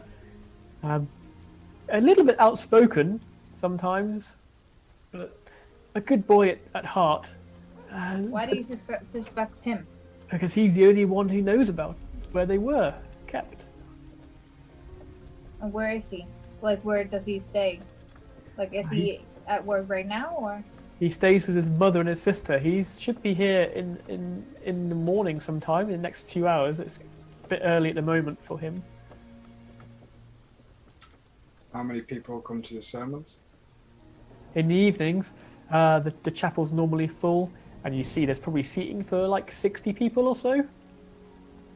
Could any So when of there are them, people around, they don't have access to the crypt with the bones. No, he explains. He's like, no one else knew they were down there, and no one else, Okay. was able to get them. No one else knew like the bones were even a thing. So they didn't know about the bones at all. Not really. Nobody knows about the bones of St. So Anne. for all they know, everything's okay, and you can just keep doing your sermons. Exactly. That's why we're not telling anyone. I've only told these two here. No one in the town knows, apart from us 7 now. 6. Okay. Quit It would spreading rumor. it would cause hysteria were they to find out. No So why would you worries. tell Irina then? How to tell Irina? Well, they're strong like you. Hopefully, I need some help. But I need some help from outside Vallaki. You see, I don't want to cause upset amongst the people. Okay. So did you? I know Irina, yes, and her brother and the old Burgermeister. They've been here before. I mean, people don't really travel the roads very much, but they have been here before. What are the bones? Are they heavy, like to carry? Would there be like difficult? Is there like a lot of those bones? Would you need like a bag, or is it just like a little reliquary or something? It's just it wouldn't take very much to wrap up into a small bundle. Okay. Okay, it's not like his whole skeleton. Gotcha. Mm. No, it's not like a whole skeleton. It's just like some of his remains. Okay. I understand. So when people come to so this church, is it outside of the walls or No, outside the city? It's inside the town, city walls or town walls. Yeah, I thought we left the gate. No, you haven't Before. left the gate yet. You're making your way out. You're making your way out of town towards the gate. You haven't left yet. Okay, so we're within the town. Yeah. So how many? Is this church? You said it's surrounded by a little graveyard. Does it also have a wall? No, there's like a fencing around the graveyard and stuff. Mm-hmm. But there's no wall. There's no church itself. But there is a fence Yeah. around it. Mm-hmm. Okay. How many like gates are there in the fence? So how many ways that lead to the church? There's just 2. There's the main path you come up, and then there's Mhm. There's one behind the church as well that heads kind of a more roundabout way to the back end of this town. Okay. I want to go around this fence and Yeah. see if I can see like anyone, trying maybe jump over the fence, like maybe little like pieces of fabric or like something, that has been moved there. Okay. Yeah. Make me a You can as you walk around the kind of graveyard, you make me another investigation check. Ooh, 20. Hmm. As you look around for anything of someone kind of jumping over the fence or whatever, you can't find anything that stands out to you. Okay. So they just came in and out normal way then. Okay. Mhm. So when was the last time that you are sure that the bones were there? Like, The last time I went to the crypt must have been 2 or 3 days ago. okay. Okay, I think there is nothing else left to do there but wait for the boy to Or we came could around. go to Unless his you house. guys have any ideas. You could go to his house. yeah, I think we should go to his house because he may never turn up. Yeah. Okay. Cool. Would So you far, say What- that what he does he- has a... So where does the boy live? yep. So Father Lucian gives you directions to his house in town. Okay. Does he said he lives with his mother? His mother and his younger brother and younger sister. Okay. And do you know if What's he's his got like... temperament like? He's a good lad. He works hard for his his meager pay that I'm able to afford him. You see, his poor father was killed by wolves, so Oh. he has to provide for his family now. He is outspoken. He's not too sure on the Burgermeister here. He thinks Burgermeisters, festivals and happiness bring everyone false promises, and he just wants to be rid of this dreadful curse that's fallen upon the land. Sounds like a reasonable boy. What do you think about those festivals, and why are they held so frequently? I mean, who am I to say as a servant of the Morning Lord? If the people are happy, if just some of the people are happy, then it serves its purpose as a distraction from the truth of the poor place. And those that aren't, happy with the festivals can always come and see me and receive a sermon and protection here from the Morning Lord. Okay. Shall we go to the Milovich, was it? Milovich. Mm-hmm. Yeah, that's good. Yeah, let's find the boy. So you head into town, you walk from the church, head back down to the road, turn your backs on the gate you're just about to leave, and head back into a kind of familiar territory. Down a couple of kind of side streets into what is like the whole town's pretty rough, but these seem like the most run-down buildings of them all. And eventually you come to a house that is the one the boy is from. The windows are mostly boarded up, because the glass is broken from them, and you kind of arrive. The plaster's all falling off the walls. There's no stone foundation to this house. It kind of just sits in the dirt and the mud, and the door hangs loosely. This kind of wooden door hangs loosely on its hinges. Okay. Can I sneak in on a house and listen if I can hear anything? Maybe someone talking Yeah. So inside. yeah, you can. If you want to, do you want to try and sneak around the back, or listen at the window, or listen at the door? Are you trying to get inside without anyone noticing? No, I don't. I'm not trying to get inside. I'm just trying to sneak into, sneak peek. Oh, yeah, peek in. Have a little. Yeah. Yeah. Okay. So, you can kind of get up to the window, and then you can look through. It's boarded. This window's boarded up, but you can kind of look through and see inside, and you can see there's there's one room to this kind of downstairs part, and there's a bed in the corner and a small table, and there's two young children sat at the table, and there's a lady lying in the bed, and then an older boy is kind of dishing up food to these two children at this table. He's like, "You've got to eat your breakfast. You have to eat your food. I'm going to work now. Mother's still asleep, but I need to go to work. But you behave for Mother, please." Okay. Okay, so I go back to my party, and I'm just going to tell them. So the boy's home. You can see his mother on a bed. She looks maybe ill or very weak, and there are two little children inside.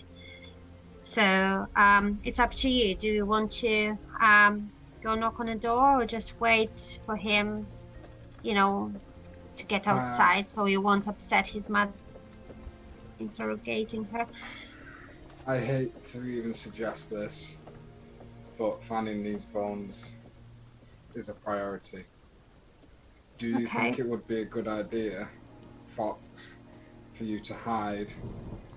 Me and Ty will wait for the boy to leave for work, and you sneak in and look for the bones. I could do that, yeah.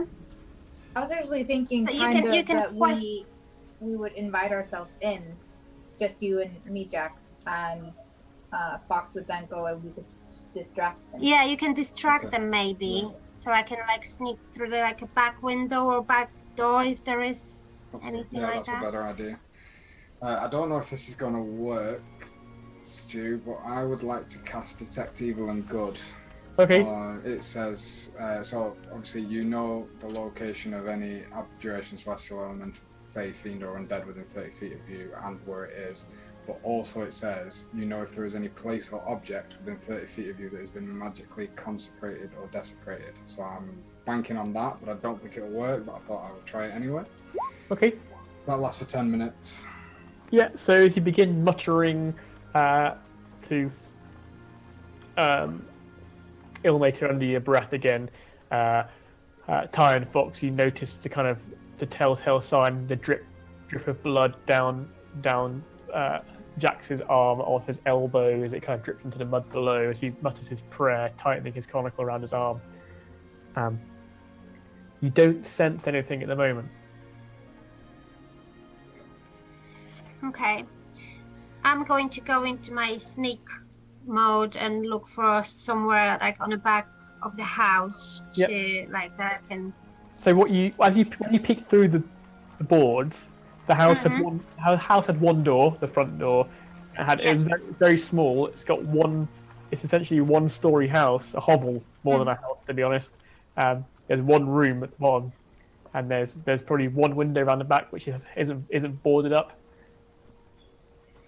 Okay. Is it from what I saw? Is it like literally one room, the whole house? There is another. So what you could see, there is they put like boards in the attic space and a small ladder. So there's like beds for the children, possibly. You can't quite make it out. There's like a platform inside above the kitchen area to it, which has probably got beds for the younger people to sleep on. Yeah, but the downstairs, it's all one room. Yeah. Okay, so I don't think I'll be able to, with 4 people inside, I don't think I'll be able to. What do you think, guys? I think we should maybe just go through the front door. You wait like a minute, and then you also go through the front door. Like sneakily through the front door.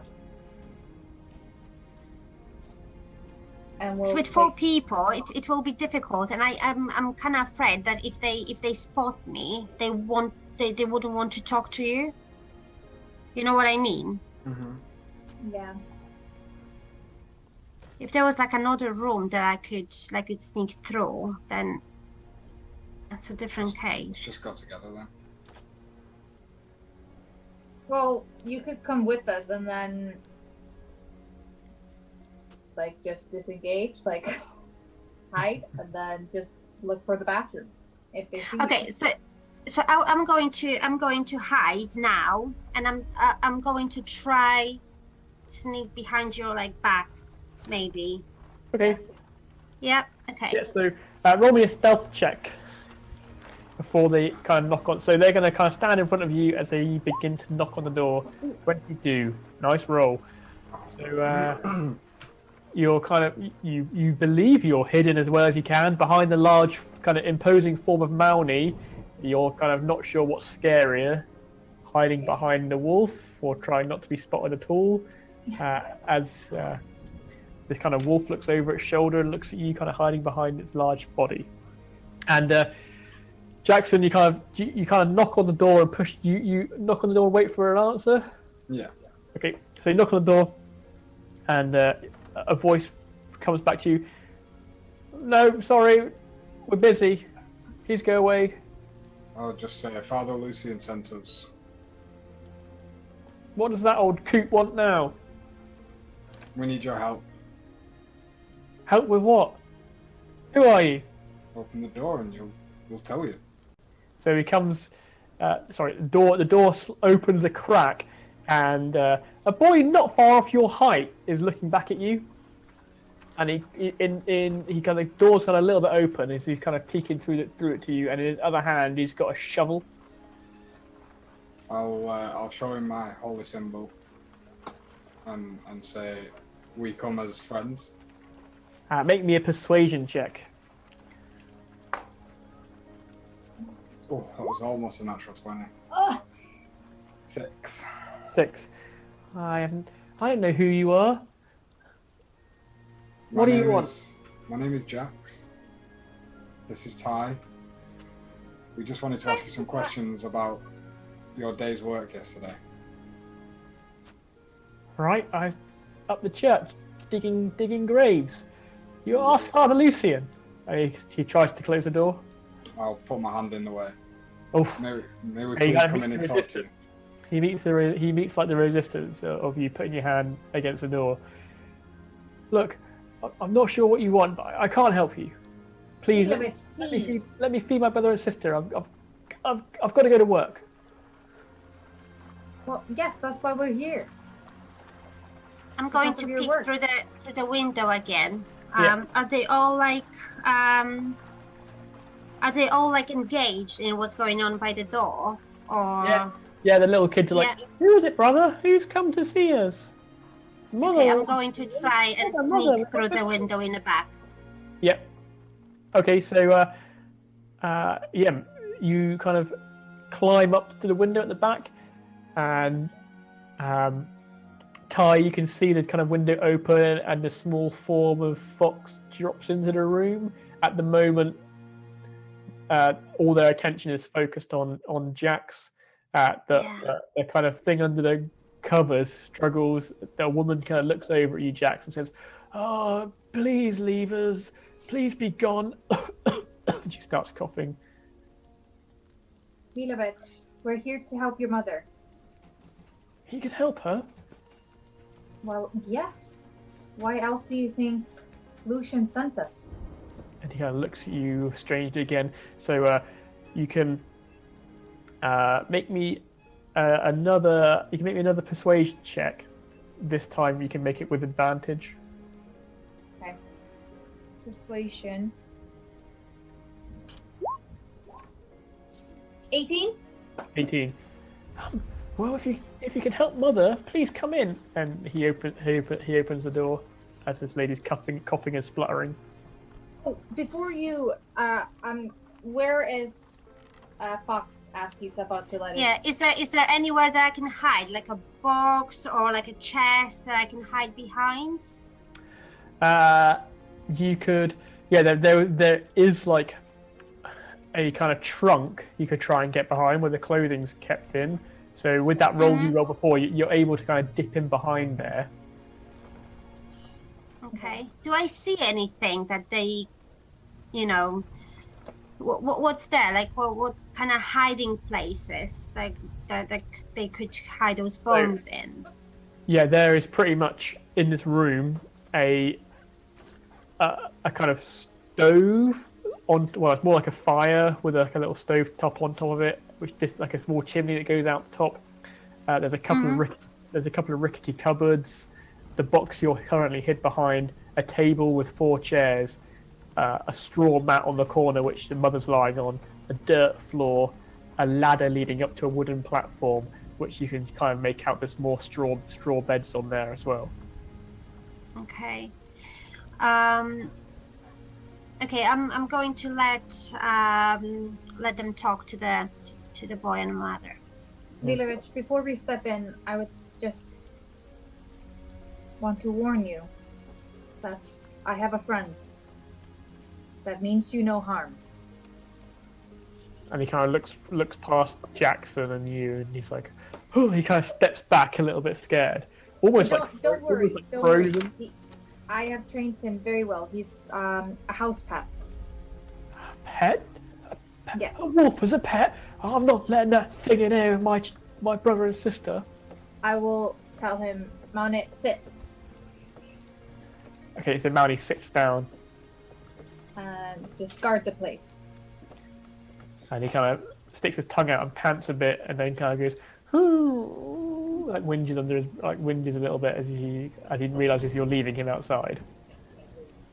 Yeah. Are you And sure you can't come in? he like begins. He seems pretty scared of the big Yeah, wolf. that's what I thought. Okay. It's okay, Mona. You're gonna be safe. You're such a good boy. And he nuzzles into you, and kind of makes his way towards the door before you to stop. Nope. Before you to stop him again, and he kind Stop. You have to guard this place. he kind of Nobody goes comes in.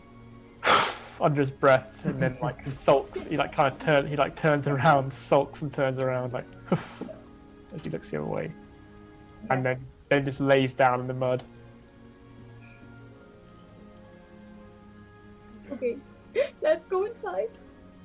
As we're walking in, I'll turn Milovich. What ails your mother? I don't know, some cold, cough, flu. She's just ill. Okay, everybody gather round, and I will go and kneel down next to his mother. Yeah. And I want them. Hopefully, they all come focused on me. Give Fox So a little bit of time. Milovich goes, Mother, there's someone here to help. Father Lucian sent somebody to help us. It must be a miracle. I will pull on the belt. Yeah. And I will use 5 points of lay on hands to cure a disease. Okay. So as you kind of lay down, touch this frail lady, greying hair, sallow skin, looks typically Barovian of what you've seen, to be honest. Just a weathered person who's lived a weathered life and a meager existence. But some colour returns to her cheeks, and some kind of colour returns to her hair. And she kind of looks up at you, and her kind of glazed eyes, they kind of brighten as she focuses on you. Oh, morning, Lord? Is that you? Is it my time? I'm afraid not. You've got some living to do. These children, they need their mother. And she kind of shakes her head. Oh, my cough, my ailments. Oh, praise be to the morning, Lord. You've really helped me. I'll roll my eyes as she says that. Milovich, you must get off to work now. We'll escort him to work. Don't you worry about that. I mean, thank you so much, and thank the father. I'll take care of the kids, Milovich. You go on, son. It seems our fortunes are changing.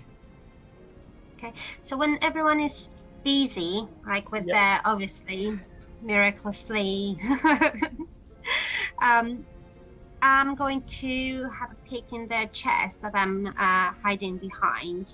Yep. And can you tell me how far am I from those cupboards? Yeah. So you could get the cupboards aren't very far away. 5 or 10 feet, probably 10 feet away. So you have to cross an open room with the other people in there. I would. Okay. Yeah. Yeah. Okay, I'm going to pick in the box first. In the chest. Yeah. So the chest is, if you want, you can. It's like a drawer to pull it open.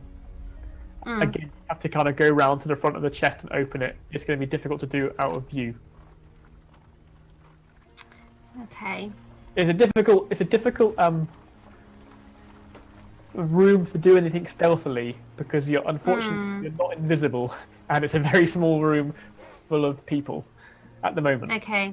Unless they I'm going to back down and go back through the window, so I just won't scare them out, And they like us now. So as you kind of get out the window and make your way around to the front, Milovich and Jackson and Ty are making their way out as well, and carrying the shovel over his shoulder, and says, "Right, I mean, I can make my own way back to the church. You don't have to come with me. I'll be fine. I mean, thank you very much for your help." Milovich, I wanted to ask you, did you see anything strange at work yesterday? No. Do I believe him? Yeah, you can roll me an insight check if you want. It's not good. 8. Yeah, you believe him. I mean, Ty, you don't believe him with your passive insight. I believe you've got a passive insight of like 13 or something, so you don't believe. Milovic, Yes. how long have you been working with Father Lucian? 2 or 3 years now since father died. Oh, okay. How old are you, son? My 17th year. 17th year. Oh, it's a great year. So, now if you don't mind me asking, and I'll mount it. If you could come up here, and I'll like get him closer to me. It's not the only reason why we were asked to come. There has been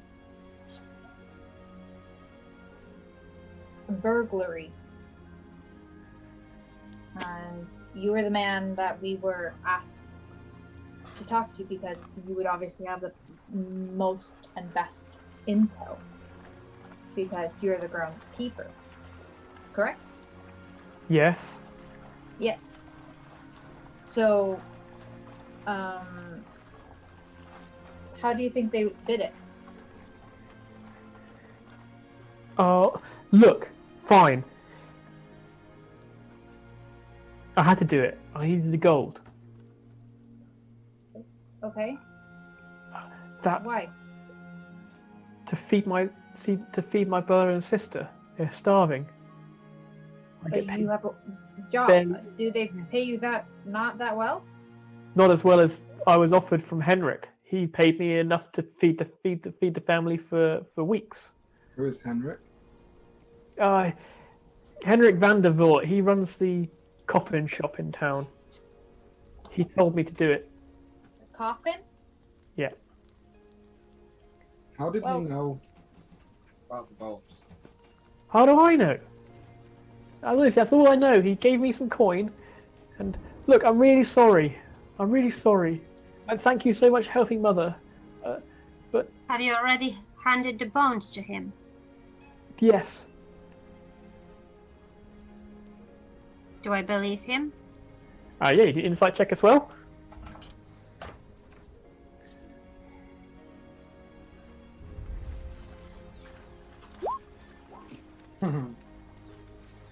Oh my god! Of course I believe him. No, you have no reason not to believe him. Milovic, do you know what these bones do? Well, just old bones, aren't they? Like what Well, we. why would anybody pay you gold that could feed your family for weeks? I don't know. I don't ask the questions. Do you ask questions when someone offers you enough gold to feed your starving brother and sister? Absolutely. Well, I guess that's why you've got a pet wolf and I haven't. Well, yeah. Well, I want you to come with us to Henry. Yeah. Oh, don't make me see him. I don't want to Oh, go with absolutely, you're coming with us. No, I'm not. And he's gonna try running away. Casting table. Yeah. Yeah. And I will yell at the same time, strength 13. Strength DC 13. And I will yell at Mounted to not, because we're obviously out in public, but I don't want him to like aggressively, because the guards will fucking murder my wolf. But like, just, trot after him. Okay. So as he kind of makes a break for it, he makes about 10 feet, and then you cast your spell, and the kind of like mud below him almost gets deeper, and he kind of sinks into it, like up to his knees, and he kind of falls flat in the mud that kind of grasps around him, and he's like, "Oh, what are you doing, witch, witch, witch!" He starts screaming before Maloney like puts his paw on his face, and he's like now got his face in the mud, like going, and he's like there flapping in the mud. At the moment, you're in this kind of quiet back street, no one's really out and about. Okay. at the moment. Ty, what are you doing? Well, we need to take him to Henry, don't we? He did this for his family. I think as long as he shows us where Henrik is, I mean, it's up to the father whether he's punished for what he did. Absolutely. But he also endangered the city, did he not? And as you're discussing it, he kind of gets his head out, he struggles to breathe, like, as he gets a mouthful of like Okay, dirt Maya, and calm water down, and calm down. blood. Like, okay, stop. I'm going to, pull him He's out like of the coughing and mud. spluttering. He's like coughing and spluttering. Oh, help! There's a witch! Can no. I go over and try and gag him, and I want to Can take my I rope punch and tie him him? up. Just. Okay, so sorry, Fox. What are you gonna try and do? Just punch him. Tell him that if he's going to be a thief, he should be a better one. Okay, you can make Just me. shut up. You can make me an intimidation check with advantage. Mm. Ideal. Scheme. So yeah, 17. That's a good enough roll. He's like, like sinks back into the mud a little bit. Like he's like almost His mother opens the door and he's like, "What have you done, son? What are you doing in the mud?" Back, like shrinks back down, like really small. "I tripped, mother. It's fine. I heard screaming." "No, it's fine. I'm just taking these folk to Henrik now." And she goes, "Right, well, you must get off to church soon, boy, or you'll be late for work." And he kind of stands up, very short for a tall, lanky 17-year-old, and he's like head to toe mud all down his face. He kind of pulls the mud out of his eyes and spits it on the floor. He's looks very scared of Fox as well. He kind of steps away from her, and steps away from Ty as well, and heads to one person who saved his mother and hasn't so far been nasty to him. So as he approaches me, I just want to not grab him aggressively, but just hold him. I'm just going to say, "Listen, I thought we were friends. You know, I saved your mother, and you lied to us. You lied to my face." "Look, I'm sorry. I'll just get this over and done with. I just don't want to see him." "No, listen, just you wait there," and I'll turn to the other two. I was like, "If whoever this Henrik person is willing to pay gold for these bones, he obviously knows what the bones do. He knows their worth. That we've got to consider the possibility he might harm Milovic if he knows he's the one that led us to him." Yeah, I also agree. I don't think we should take the boy to Henrik. I think we should take the boy up to the farm, up to the church. Yeah. Get him to tell Father Lucian what he did, and then we will head there. We will let Father Lucian decide this boy's fate. He is obviously suffering. His family was suffering. He did do something wrong, but for the right reason. I think, Father, like, it doesn't really matter, you know, what matter is maybe the priest can shed some light on this Henrik and why would he want the bones. Yeah. Maybe he may know something. He was a coffin seller, wasn't he? So maybe he did some like business with the priest, like funerals and stuff, you know. Yeah. So maybe they know each other. Yeah, that's a good I don't think the boy may know anything that he still didn't tell us. I mean, Ty, you're the one that gets the answers out of him. I'm not sure he'll tell anything to me now.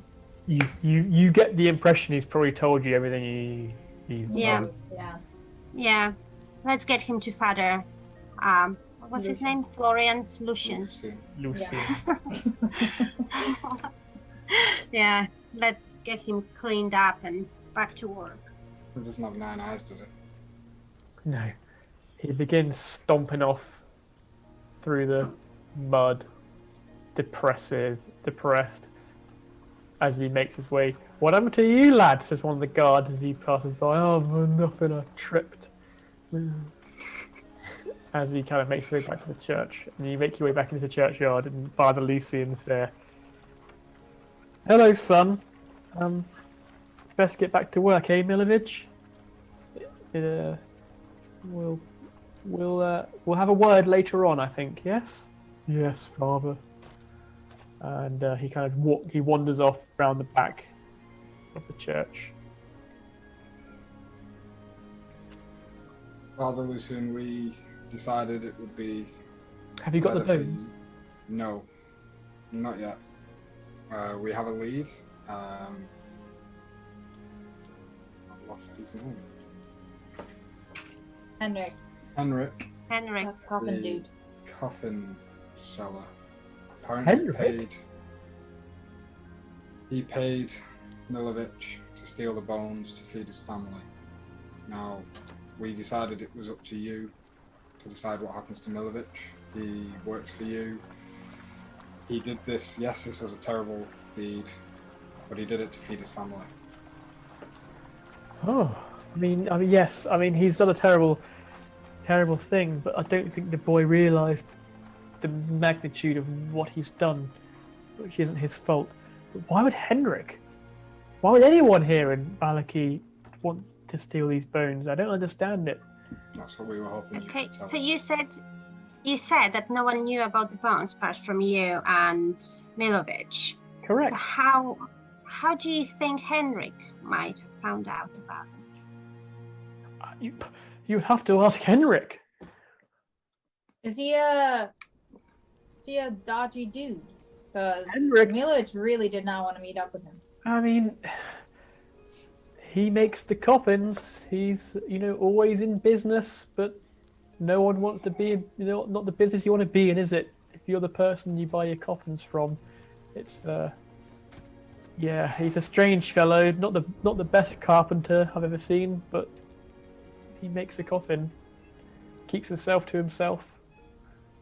Maybe I can give him a A bit of a tip or loner. two. Where is he? And he marks out a spot not far from the storage yard that you walked past, around that area of town. So back towards the east gate is the coffin shop.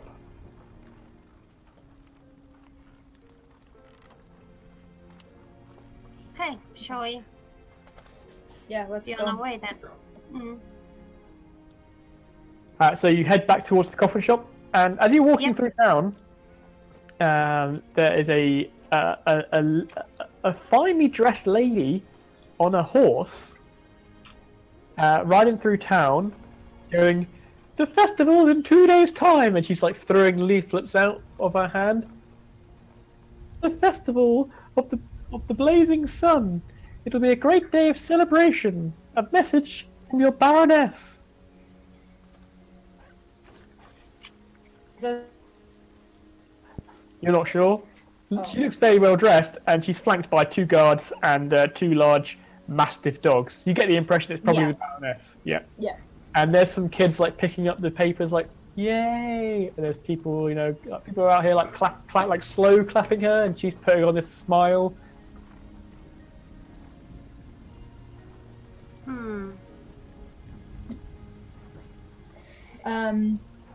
I'll Seems pick like up people a are leaflet, not so. a pamphlet. You pick up a pamphlet. Yeah, it's got the same thing you saw on the notice board. So Okay. celebration of the festival of the blazing sun, a couple of days time. Okay. Did we get impression that people are not as excited about this festival as? As the Baroness, definitely. Okay. Some people are excited, but the majority of people are not excited. Kids like pretending, saying like "yay!" Like, was that literally how they sounded, or were they like? Make me "Woo!" make me an insight check.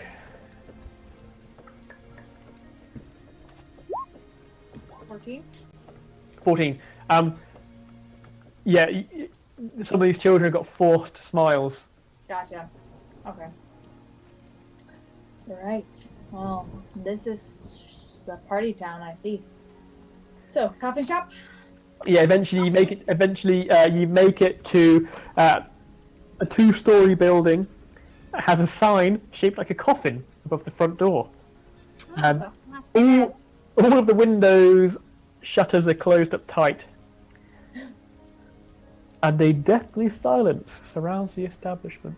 It's just quiet here. There's not many people. The footfall of the villages and towns aren't here. Gotcha.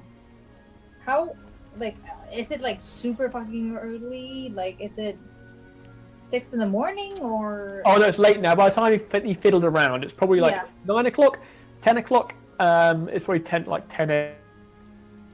back in town to find the coffin maker shop. But this area of town is less travelled. You've gone past the main square where you saw the Baroness walking, and you also there saw somebody.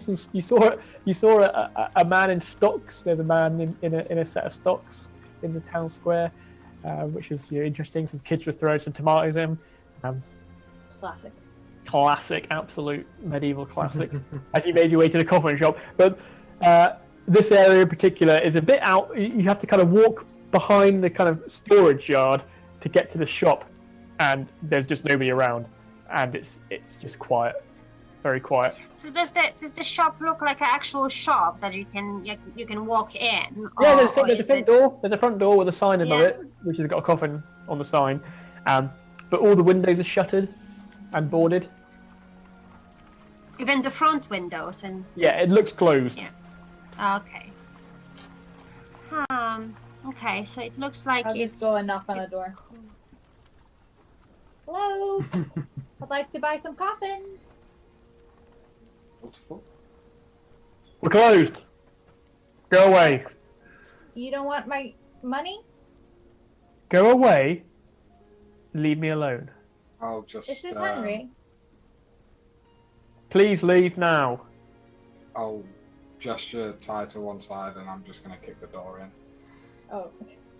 Okay, so as you're talking, Ty, a mailed glove kind of pushes you to one side, and then a shoulder kind of slow motion goes towards the door. Please make me an athletics check to break down the door.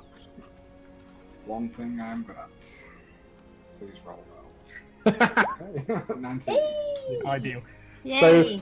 The door gives way with quite ease. Kind of just the door breaks open, basically the wood splinters off, and a dingy room is behind you, and a grizzled man stands in front of you. He kind of like staggers backwards. What do you want? Warhammer drawn. I'm just gonna shout, "Where are the bones?" He kind of shrinks down. They're upstairs. Why'd you do it? They're in a wardrobe upstairs. Why'd you do it? That was easy. I can't tell you. Can I do like a perception check to see if there is like anything kind of standing out in this room? Do you think I can hear something or? Yeah, so you can, as you enter the room, all of you, you've got this fellow. I'll show you what he looks like. A second. So he's like an oldish man, probably in his 40s or 50s, white beard, leather tunic on. He looks like he's worked with carpentry tools a long time of his life, and he seems, again, pallid skin, bags under his eyes, tired, bloodshot eyes. He just looks like he's depressed. As he just lets you in. He doesn't give up any fight, any resistance. He tells you where the bones are, upstairs in a wardrobe, in one of the in the bedroom. Why can't you tell us you did it? Why you did it? I'm going to go for the bones. I value my life. Friend, we mean you no harm. Were you charmed? Did you have weird dreams? Look, some businessman came here, Vasily von Holtz, and he promised me good business in exchange for his help. But I can't. It's terrible. Why? Tell us. You're among friends. Just take the bones and leave. I'm going to do that. I'm just going to go and grab the bones upstairs. Okay. So you head up a staircase, and there's a couple of doors. There's a door to your left and a door to the right. Which one would you like to go? Left. Okay. The left-hand door.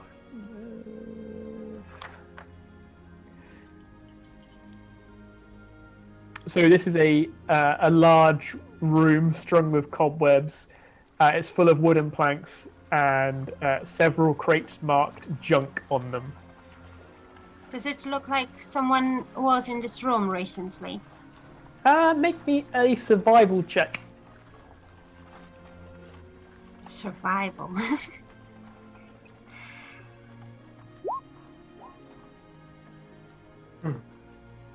I think I'm dead. It's very difficult. It's very difficult to see this. You can't tell there's any footprints down on here. It looks very dusty Okay. and not well traveled. It's also very dark in here. So you probably have to, all the windows are shuttered. You probably have to light a torch to be able to see. Okay, I'm going to try another door. Yep. So the door behind you on the other side of the room. So you've gone to the top of the stairs. There's like a small hallway, and the door's behind you. You can open that door if you wish.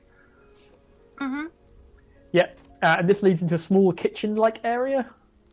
And there's one more door here on the north wall. Then again, there's a window which has been shuttered up. It's very dark in here. It's difficult to see anything. You're using the ambient light coming in from the door downstairs, really, and the light coming from the cracks. Okay. Do I have anything? Yeah, you've like got a torch. or Yeah, you can light. Yeah. You have a torch. You Yeah. can light a torch. Cool. So you light the torch, and you are the room you're in now is a kitchen room. So there's a table with some chairs around it, and a couple of worktops, and another door leading into another room. I'm going to. Do I see anywhere in this kitchen area that bones could be hidden? Make me an investigation check.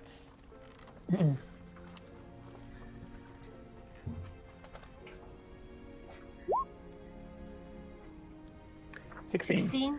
Yeah, so you pull out all the drawers and check in there, all the cupboards and stuff, and you can't see any bones. You guys downstairs, you can hear this kind of rummaging, and you can see a faint light coming down the stairs now. As you hear a couple of doors being opened up the steps. If you want to follow her, you can. Can I just double check like two things? Yep. Can I do I trust that he's just giving it like to us very like willy-nilly, like he's just given up? Okay. And the second one is he sorry he did it or sorry he got caught? Make me do another insight check for us. 2 insight checks or just one? Just one insight check. Yeah. Okay. 17. 17. You get the impression he is almost thankful you've come and confronted him. Okay. He's sorry he did it. When And it's almost like a weight off his chest. But he doesn't want to tell you about who did it. Mm. When were they going to come to collect the bones?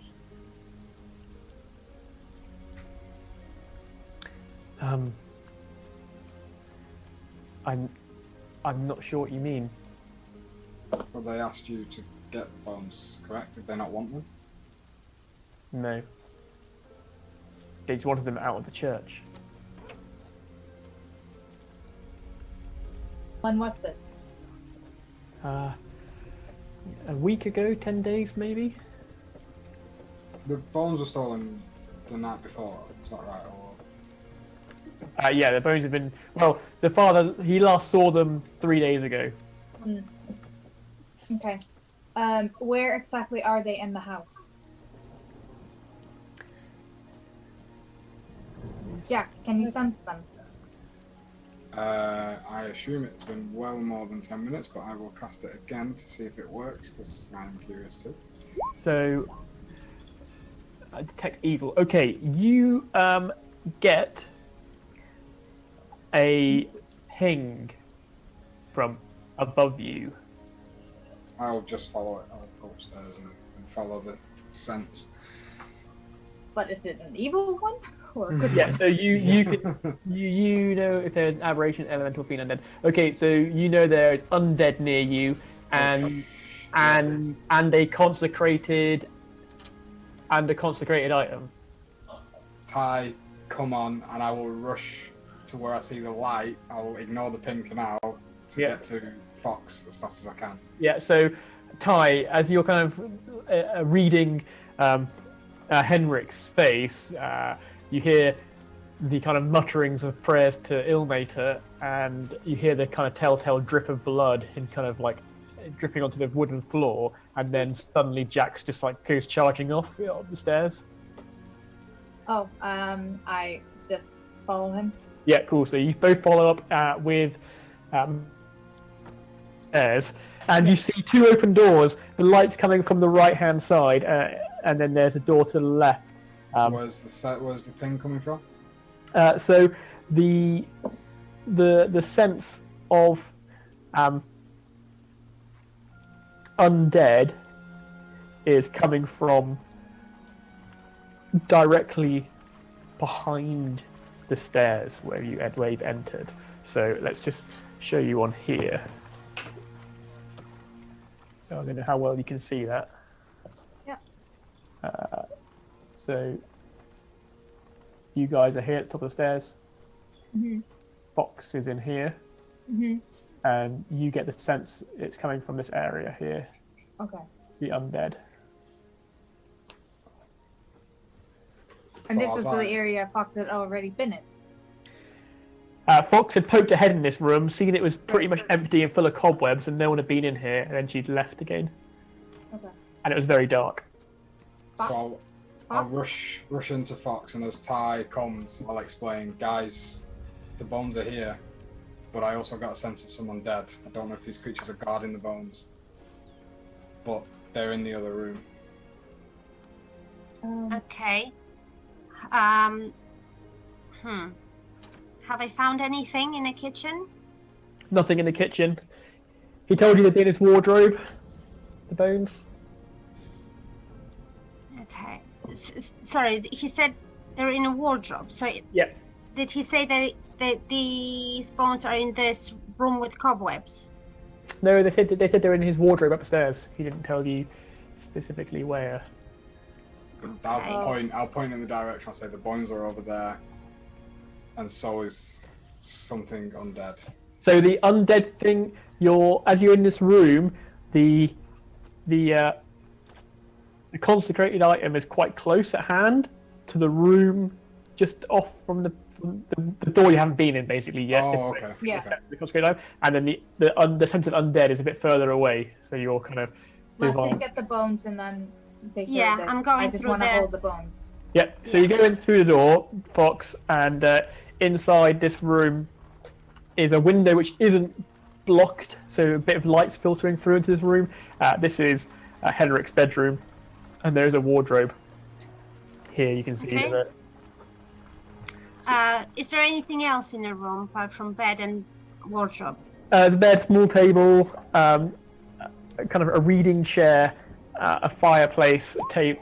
There's like. a small Okay, I'm bedroom. going to the wardrobe and search for the bones. Cool. And anything else really that shines. Okay. So make me a investigation check.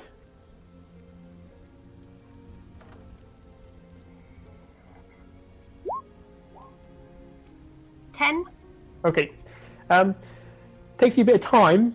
You kind of, apart from clothing in here, but eventually after 5 minutes or so, and you two are kind of getting a sweat on now, as you're as your spell begin, you realise your spell's coming to an end now, Jackson.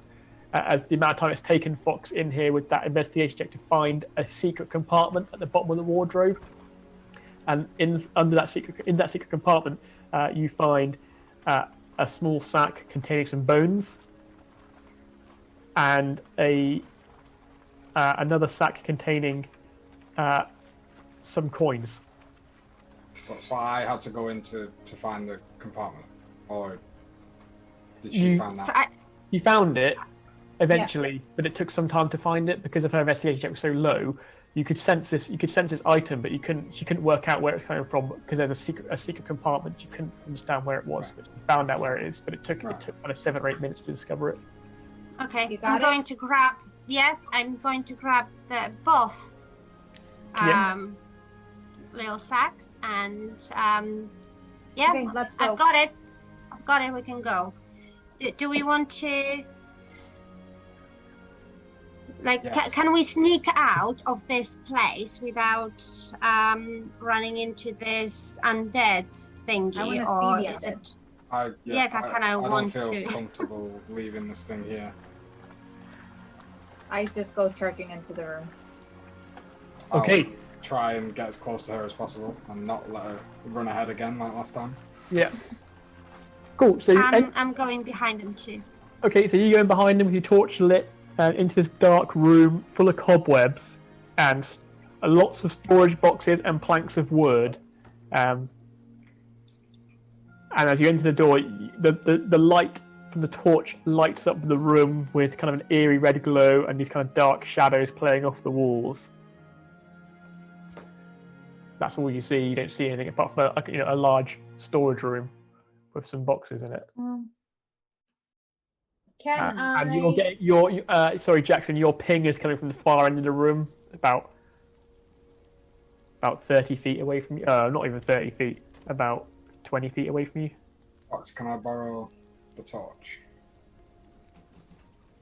Yeah, I'll go on. take the torch and I will just walk to wherever this ping was coming from, wherever the sense is. Cool. So you eventually get towards the end of the room, and there's 2 crates here, and these are what's giving it off. I'll turn to the other 2. Should I open them? Yes. Yeah. I'll open one of the crates. Okay. So as you open the crate, your nostrils are filled with a smell. Strong smell you smelt before. It reminds you of the church of the Morning Lord in the village of Barovia. And inside, there's a man lying in there with his arms on his side on a mound of earth, skin all pale and grey, tight against his cheeks. No hair left on his head, slightly pointed ears. And the smell of death is in your nose now. And the eyes open. And he goes, I will roll initiative. Okay. Can I request a toilet break? Yeah, sorry. I It's, really need quarter to 10. Yeah, I think that's good. I think if Mal, if you're there still, we're going to go on break for 5 minutes. Is that okay? Or 10 minutes, depends how long I take. Thanks, Mal. Of course.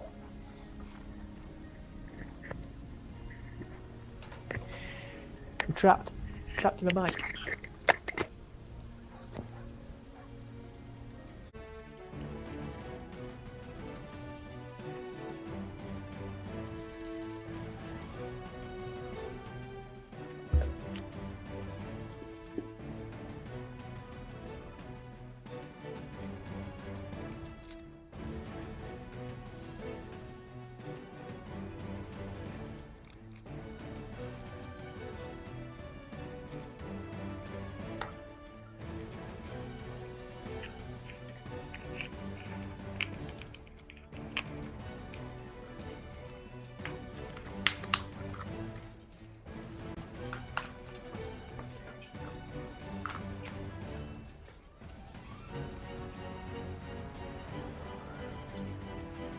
Here we go. Everyone excited? First combat of the night. Oh yeah. Last combat of the campaign. 3d8 worth Don't of smite. say What's that. Never mind.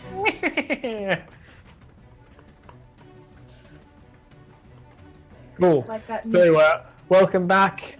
We're going to begin this combat now. So, Jackson Sunshield, what's your initiative? 4. 4 for Jax. And Ty? 23. 23. And Fox? Oh, 24. 24 for Fox. natural 20s. And Mounty? Oh, fuck. Language. Sorry, yes. Yeah. Maddie gets angry at bad language, and so does Mal. I am all for it. I don't mind bad language. I enjoy bad language. Jax Well, is, if it has to be over 18 if we're allowed to swear, and I don't know if that's the rule in here.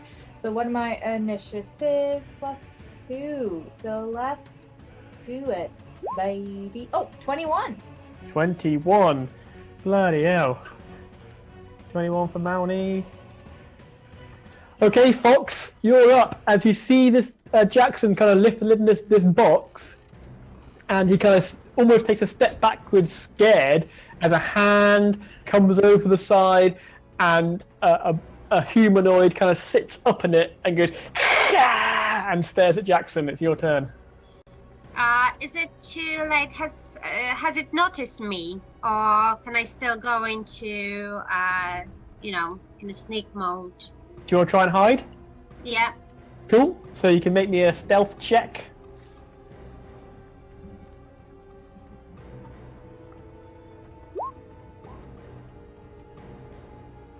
Oh, that was 10. A 10. So you attempt to hide behind some of the planks of wood and boxes that are over here, or wherever you want to, really. Where do you want to hide? There's stuff to hide behind all over the place. I don't know. Like, yeah, behind some planks or Yeah, something there's like that. there's planks lined up against the wall here, so you kind of climb in amongst them, get crouched down behind them, and you think you're hidden. So you can do your action. Yep, I'm going to try and shoot at this thing Yep, with your crossbow. with my bow. I think I have a bow. Yeah, with your bow. Cool. So roll to attack. No advantage though, because you're not hidden. You're there. 9. And 9 misses, I'm afraid. Oh no. You hit the box it's come out of instead. Ty, it's your turn as you kind of hear Fox scrambling across some planks next to you. I am going to I'm gonna cast. What does this mean? I'm gonna cast Guiding Bolt. Guiding Bolt. Yeah. 19. 19, that hits. So you kind of begin reciting the incantation to a spell. Your kind of eyes go across like completely white as you kind of summon the powers of Sihan and Moonbow through your hands. You have a staff, don't you? Yes. Yeah, so the top of your staff glows with like a soft moonlight, and this bolt kind of erupts from it and hits the creature straight in the chest for 12 radiant damage. Ideal. Literally half. And Yeah, then, radiant do damage. you want to move anywhere? I want to go a little bit closer, like 10 feet closer to the dude. Cool. And so if you you cast a spell, your staff outright. It's Mounty's turn. Mounty kind of starts growling, gets into his like aggressive growling pose next to you. Yeah. So what he's gonna do, he is going to go and jump on him and bite him. Yep. And because Jax is next to him, he gets advantage because of attack tactics. He does indeed. And bite attack is +4. Oh yeah. That's gonna be here. So Malny kind of growls and then bounds forward, jumps up onto the 15? crate. Oh wait, is it well, I can't speak. Advantage. Oh, okay, never mind. 15. 15 hits, just hits. He just grabs hold of this thing's like arm as it's hanging out of the chest and grabs hold of his arm. Okay, so it's 2d4 plus 2. 9, so 11 danglage. Ooh, 11 damage. And that will be Mone. Okay, so it's going to make a strength saving throw to see if it's knocked prone by Malny. Yeah. That's what it does, isn't it, I think, for Malny's attacks? Yes. Yeah. Let me see, the strength is 13. It fails, so it is stuck inside this crate with a wolf kind of on top of it now. It is, however, its turn. So it is going to bite Malny back.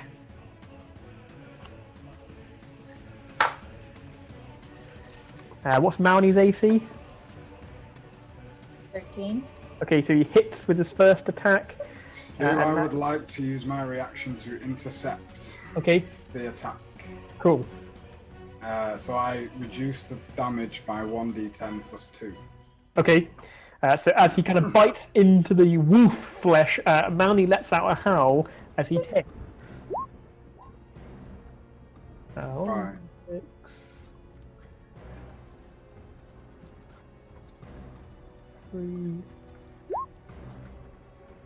He takes 8 piercing damage and an additional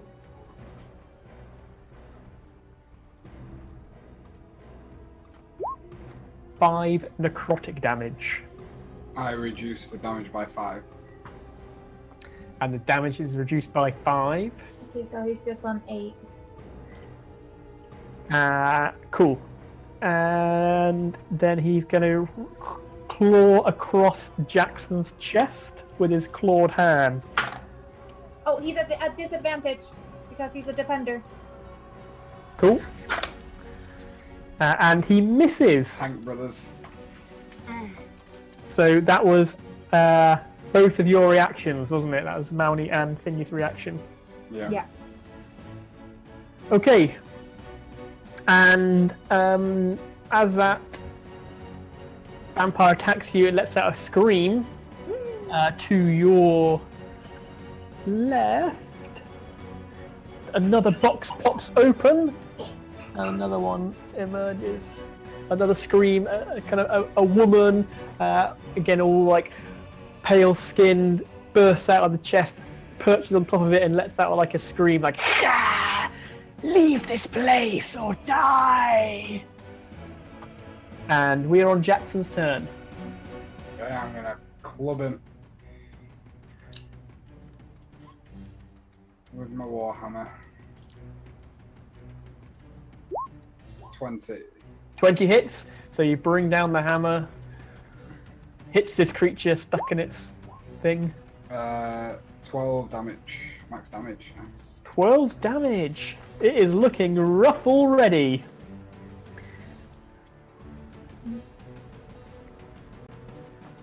And Fox, we're back round to your turn as you hear a cry around the corner telling you to get out of here or die.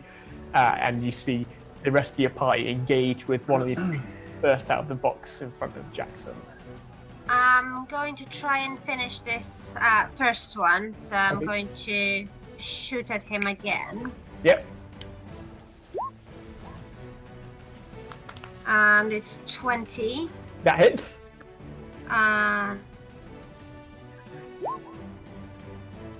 11. Ooh, 11 damage. He is looking seriously rough now, this creature. Ty, as it's your turn, a bolt comes whistling past you, Ty, and sinks into the chest of this creature as it kind of stuck there underneath Malny. It's trying to get out of this box to get at you, but it's just being pinned back by attack after attack. Out of the corner, but as you look over your shoulder, you see another one has emerged from another box. I'm going to see her come. I'm going to go and shoot her with another guiding bolt. Cool. So you kind of aim your staff at her, you over, and you make a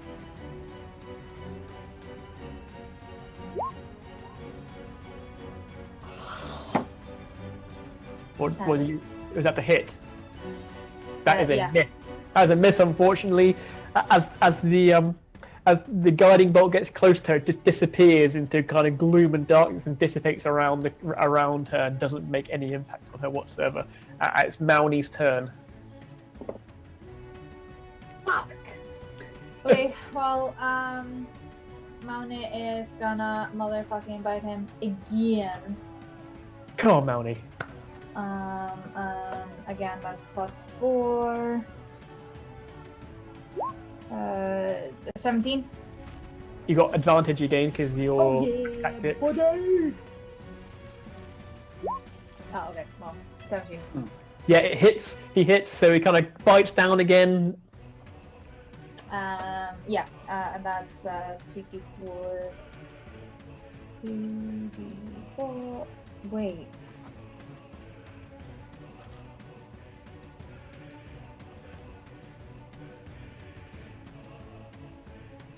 Are we frozen? No, we are there. Sorry.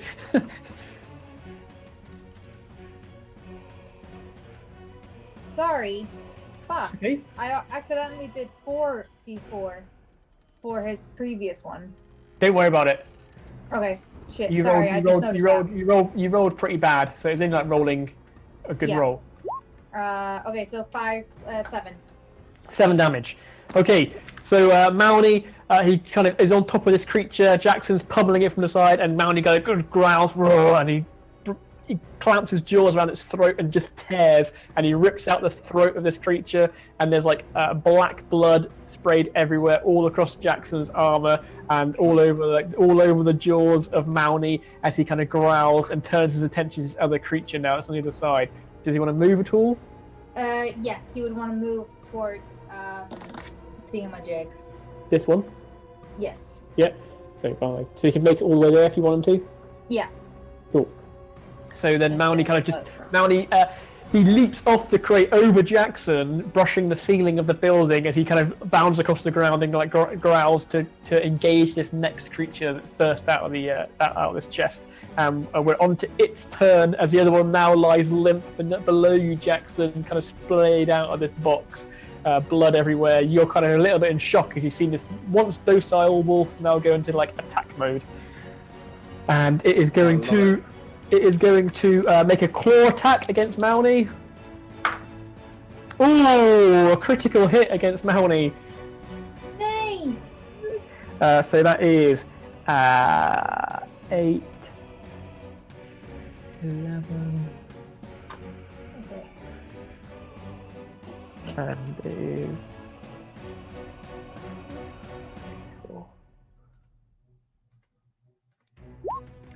15 slashing damage to Mauni. He's down. He's unconscious. So as Mauni charges across, as he gets to within range, it just swipes out with a massive clawed hand. Well, it's not massive, a normal-sized clawed hand, but there's like claws of steel, and it just scrapes straight across him, open a massive wound, and he whimpers as he kind of falls to the floor, whimpering as he's kind of bleeding out. And the creature kind of jumps again, does what Mauni did, kind of leaps over him and goes towards Jackson, and is going to jump on Jackson's back and bite down into the back of Jackson's neck with its bite attack. I'll be really quick. But Jackson, you manage to kind of duck out the way just in time, and it just bites a hold of your shoulder and just gets chainmail instead. And we are on to your turn, Jackson. This creature's standing right behind you. Turn to face it, see Mauni on the ground, and I want to shimmy around, staying within reach of the creature round to Mauni. Yeah. Am I able to move Mauni at all? Move, Mauni. Yeah. Or could I drag him out of reach? Yeah, you can if you want to. Mauni out of the reach of the vampire. No, I'm just going to use my action. I'll leave him where he is. I'm going to kneel down. I'm Yeah. just going to give him 1 point of lay on hands to get him back up. Okay. And as I see him come to, I'm just going to tell him to run. Okay. So you kind of kneel down and pull your collar conical tight with your shield interposing between you. So you're blocking this creature from attacking the wolf, and you pump one energy bolt into him, and he kind of opens his eyes and looks at you. Is there any way that I could interpose to give him the AC of my shield instead of myself, whilst he's on the ground, or not? I might be asking too much. I mean, yeah, you could basically like almost lay your shield across him. So the shield protecting Mounty rather than you. To give the creature like a target, like me, right? Yeah. So Mounty gets +2 AC rather than you now. Mounty's essentially got half cover. Okay, and it is now Fox. It's your turn again. It's this new creature. It comes out from around the corner you couldn't see, and now suddenly you can see it. You hear a whimper from out of sight, and then this spawn appears and it attacks Jackson. Jackson kind of runs around it away from your viewpoint, and all you can see is Ty and this creature. So I can't see the creature, the new creature from my... You can, yeah. From where? Yeah, okay, yeah. I'm going to try and shoot at it again. Yep.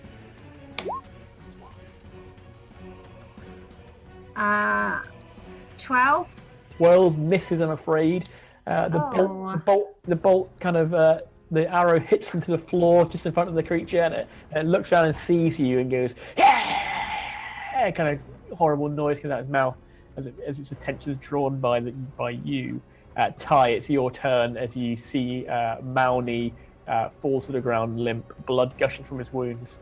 There is now a huge shield blocking your view of your wolf as Jackson interposes his shield between the wolf and this vampire spawn. And you can't make out what's happening behind the shield, but you do hear a prayer to Ilmater again. Okay, well, I'm going to cast.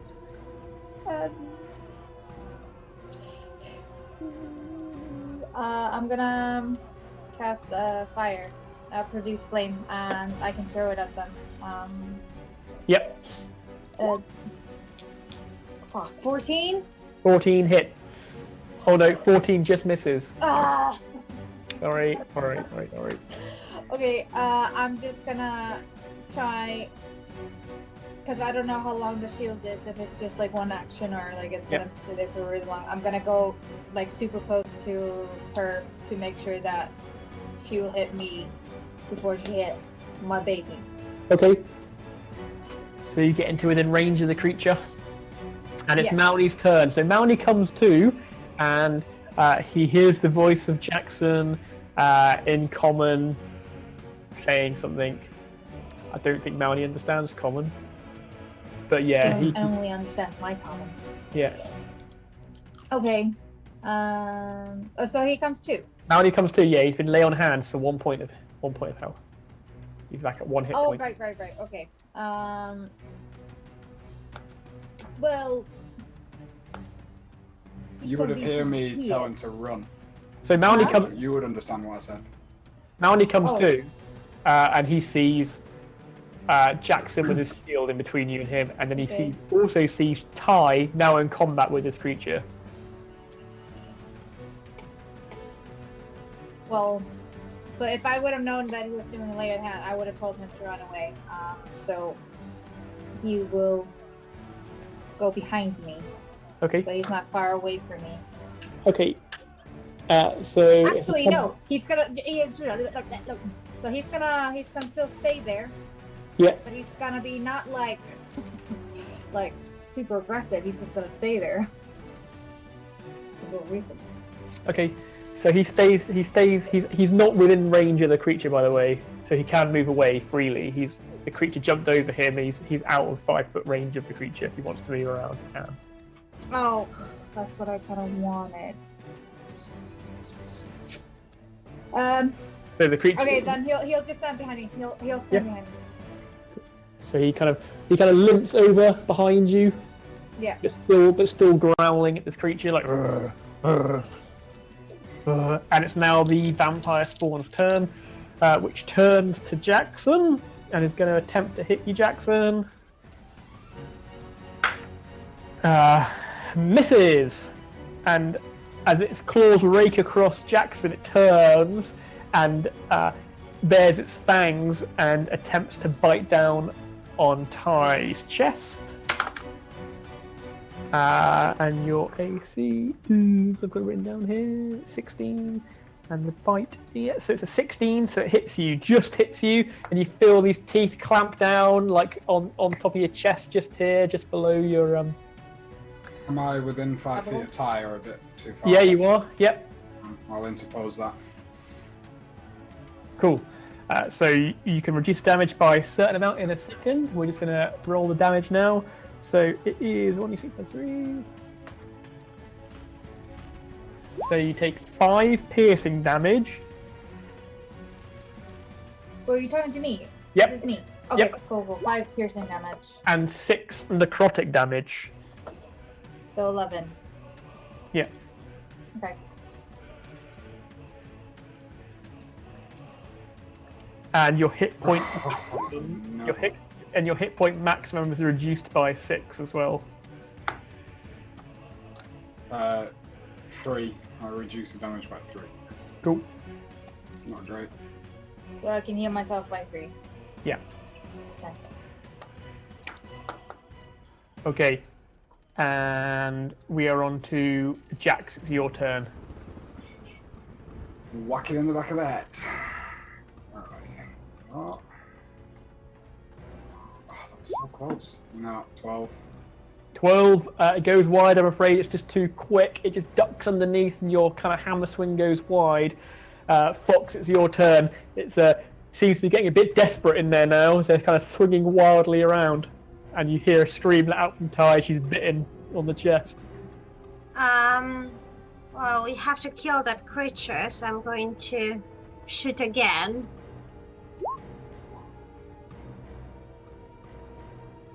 $24. That hits.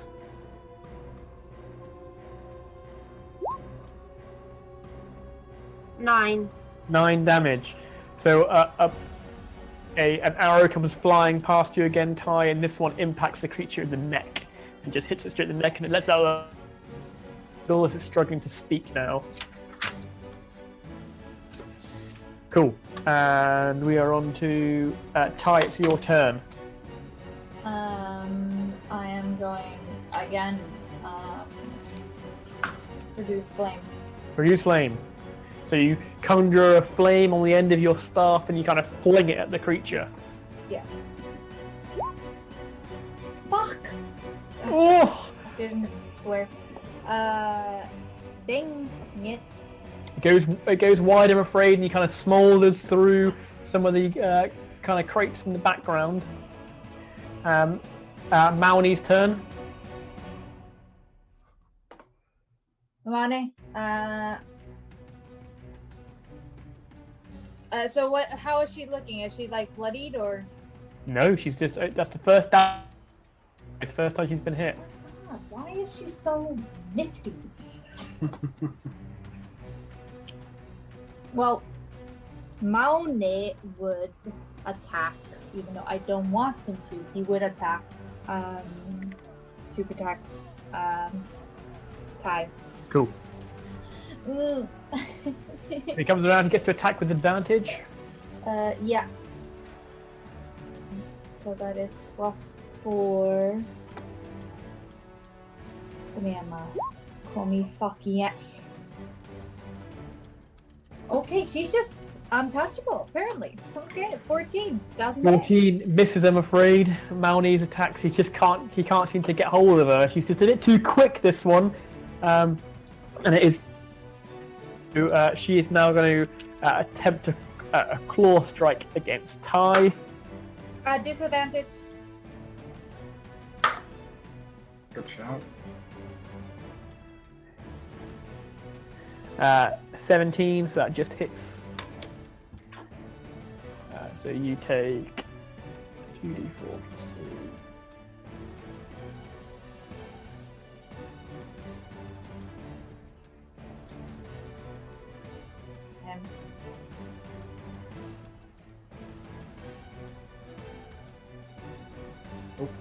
There we go. You take 6.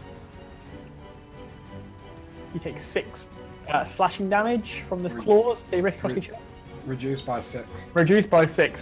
So as the claws begin to kind of rake across your body, Jackson just comes in with his hammer and like smacks her hand out the way, and it just kind of misses you. However, as he does that, it's going to try and bite down onto his arm. Bring it on. And it misses, gets a whole lot of Vembrance as she bites down. She just hits metal and chainmail as she's biting down into your arm, but not getting through to any skin. Everyone's missing everyone right now. It's a miss-a-thon, Jax. It's your turn again. Right, my turn to miss. Your turn to miss. Oh, yes. Natural 20. Nice. So that means everybody until my next turn gets advantage on attack rolls against the creature. Let me just check that that's not just melee. So attack rolls against the creature are made with advantage until the start of your next turn. So any attack roll is made with advantage. So as she's biting down your arm, which is holding the warhammer, you kind of bash her off with your shield.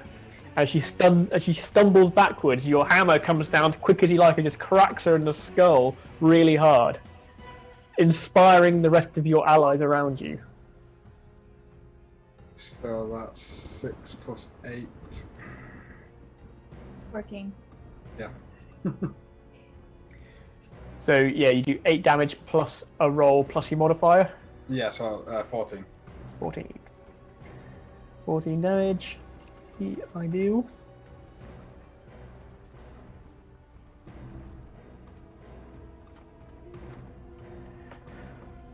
Okay, Fox, it's your turn as Jackson lands a heavy blow, stumbling his opponent backwards. Okay, do I still see this creature, or is it like down on the floor? No, you do still see it. It's still standing up. It's just stumbling around a little bit, and you have got advantage. You have got advantage to hit as Jackson landed such a powerful blow against it. Okay, I'm going to shoot again then. 24. That's a hit. Yep.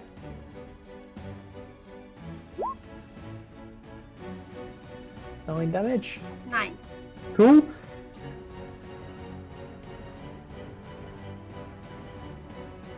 It's now looking below, dazed, kind of stumbling around. Mounty, it's Mounty's turn now. Well, Mounty is... Wait, is it not mine? Ty, it's your turn now. Sorry, yeah. That's what he said. Right, so I'm gonna do a frostbite, and they have to do a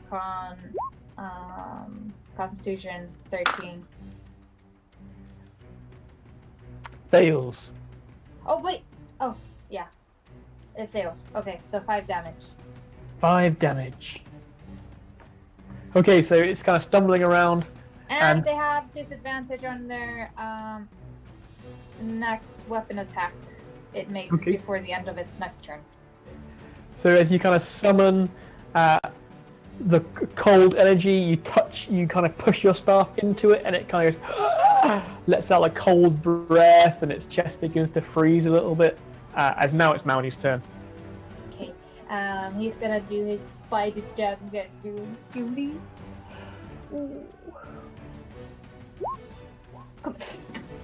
Okay, great. 23. He fucking bites. 23 hits. He certainly clamps down this time.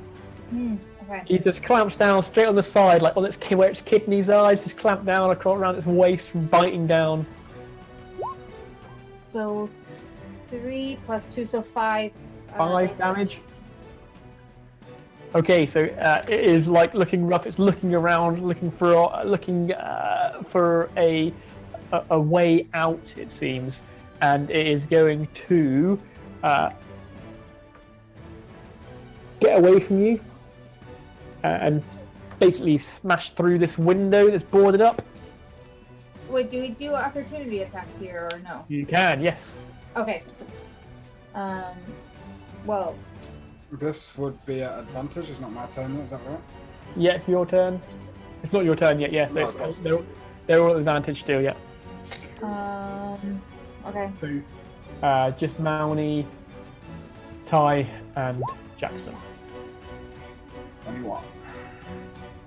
So 18. Yeah, So that hits. he still has the advantage because it's next to people. Yeah, Okay. So 18. yeah, that hits. 5 plus 2, 7. So 7 for Mauni, and how much does Jackson do? Not as much. 6. 6. And then does Ty want to make an opportunity attack as well with her bow, with her staff? Absolutely. She is gonna do it yet again. Produce flame. And shoot it at them. She can't do produce flame, I'm afraid. She has to do a melee weapon attack. Oh, melee weapon attack. Can I just hit her with my staff? Staff, yeah. You're at advantage still.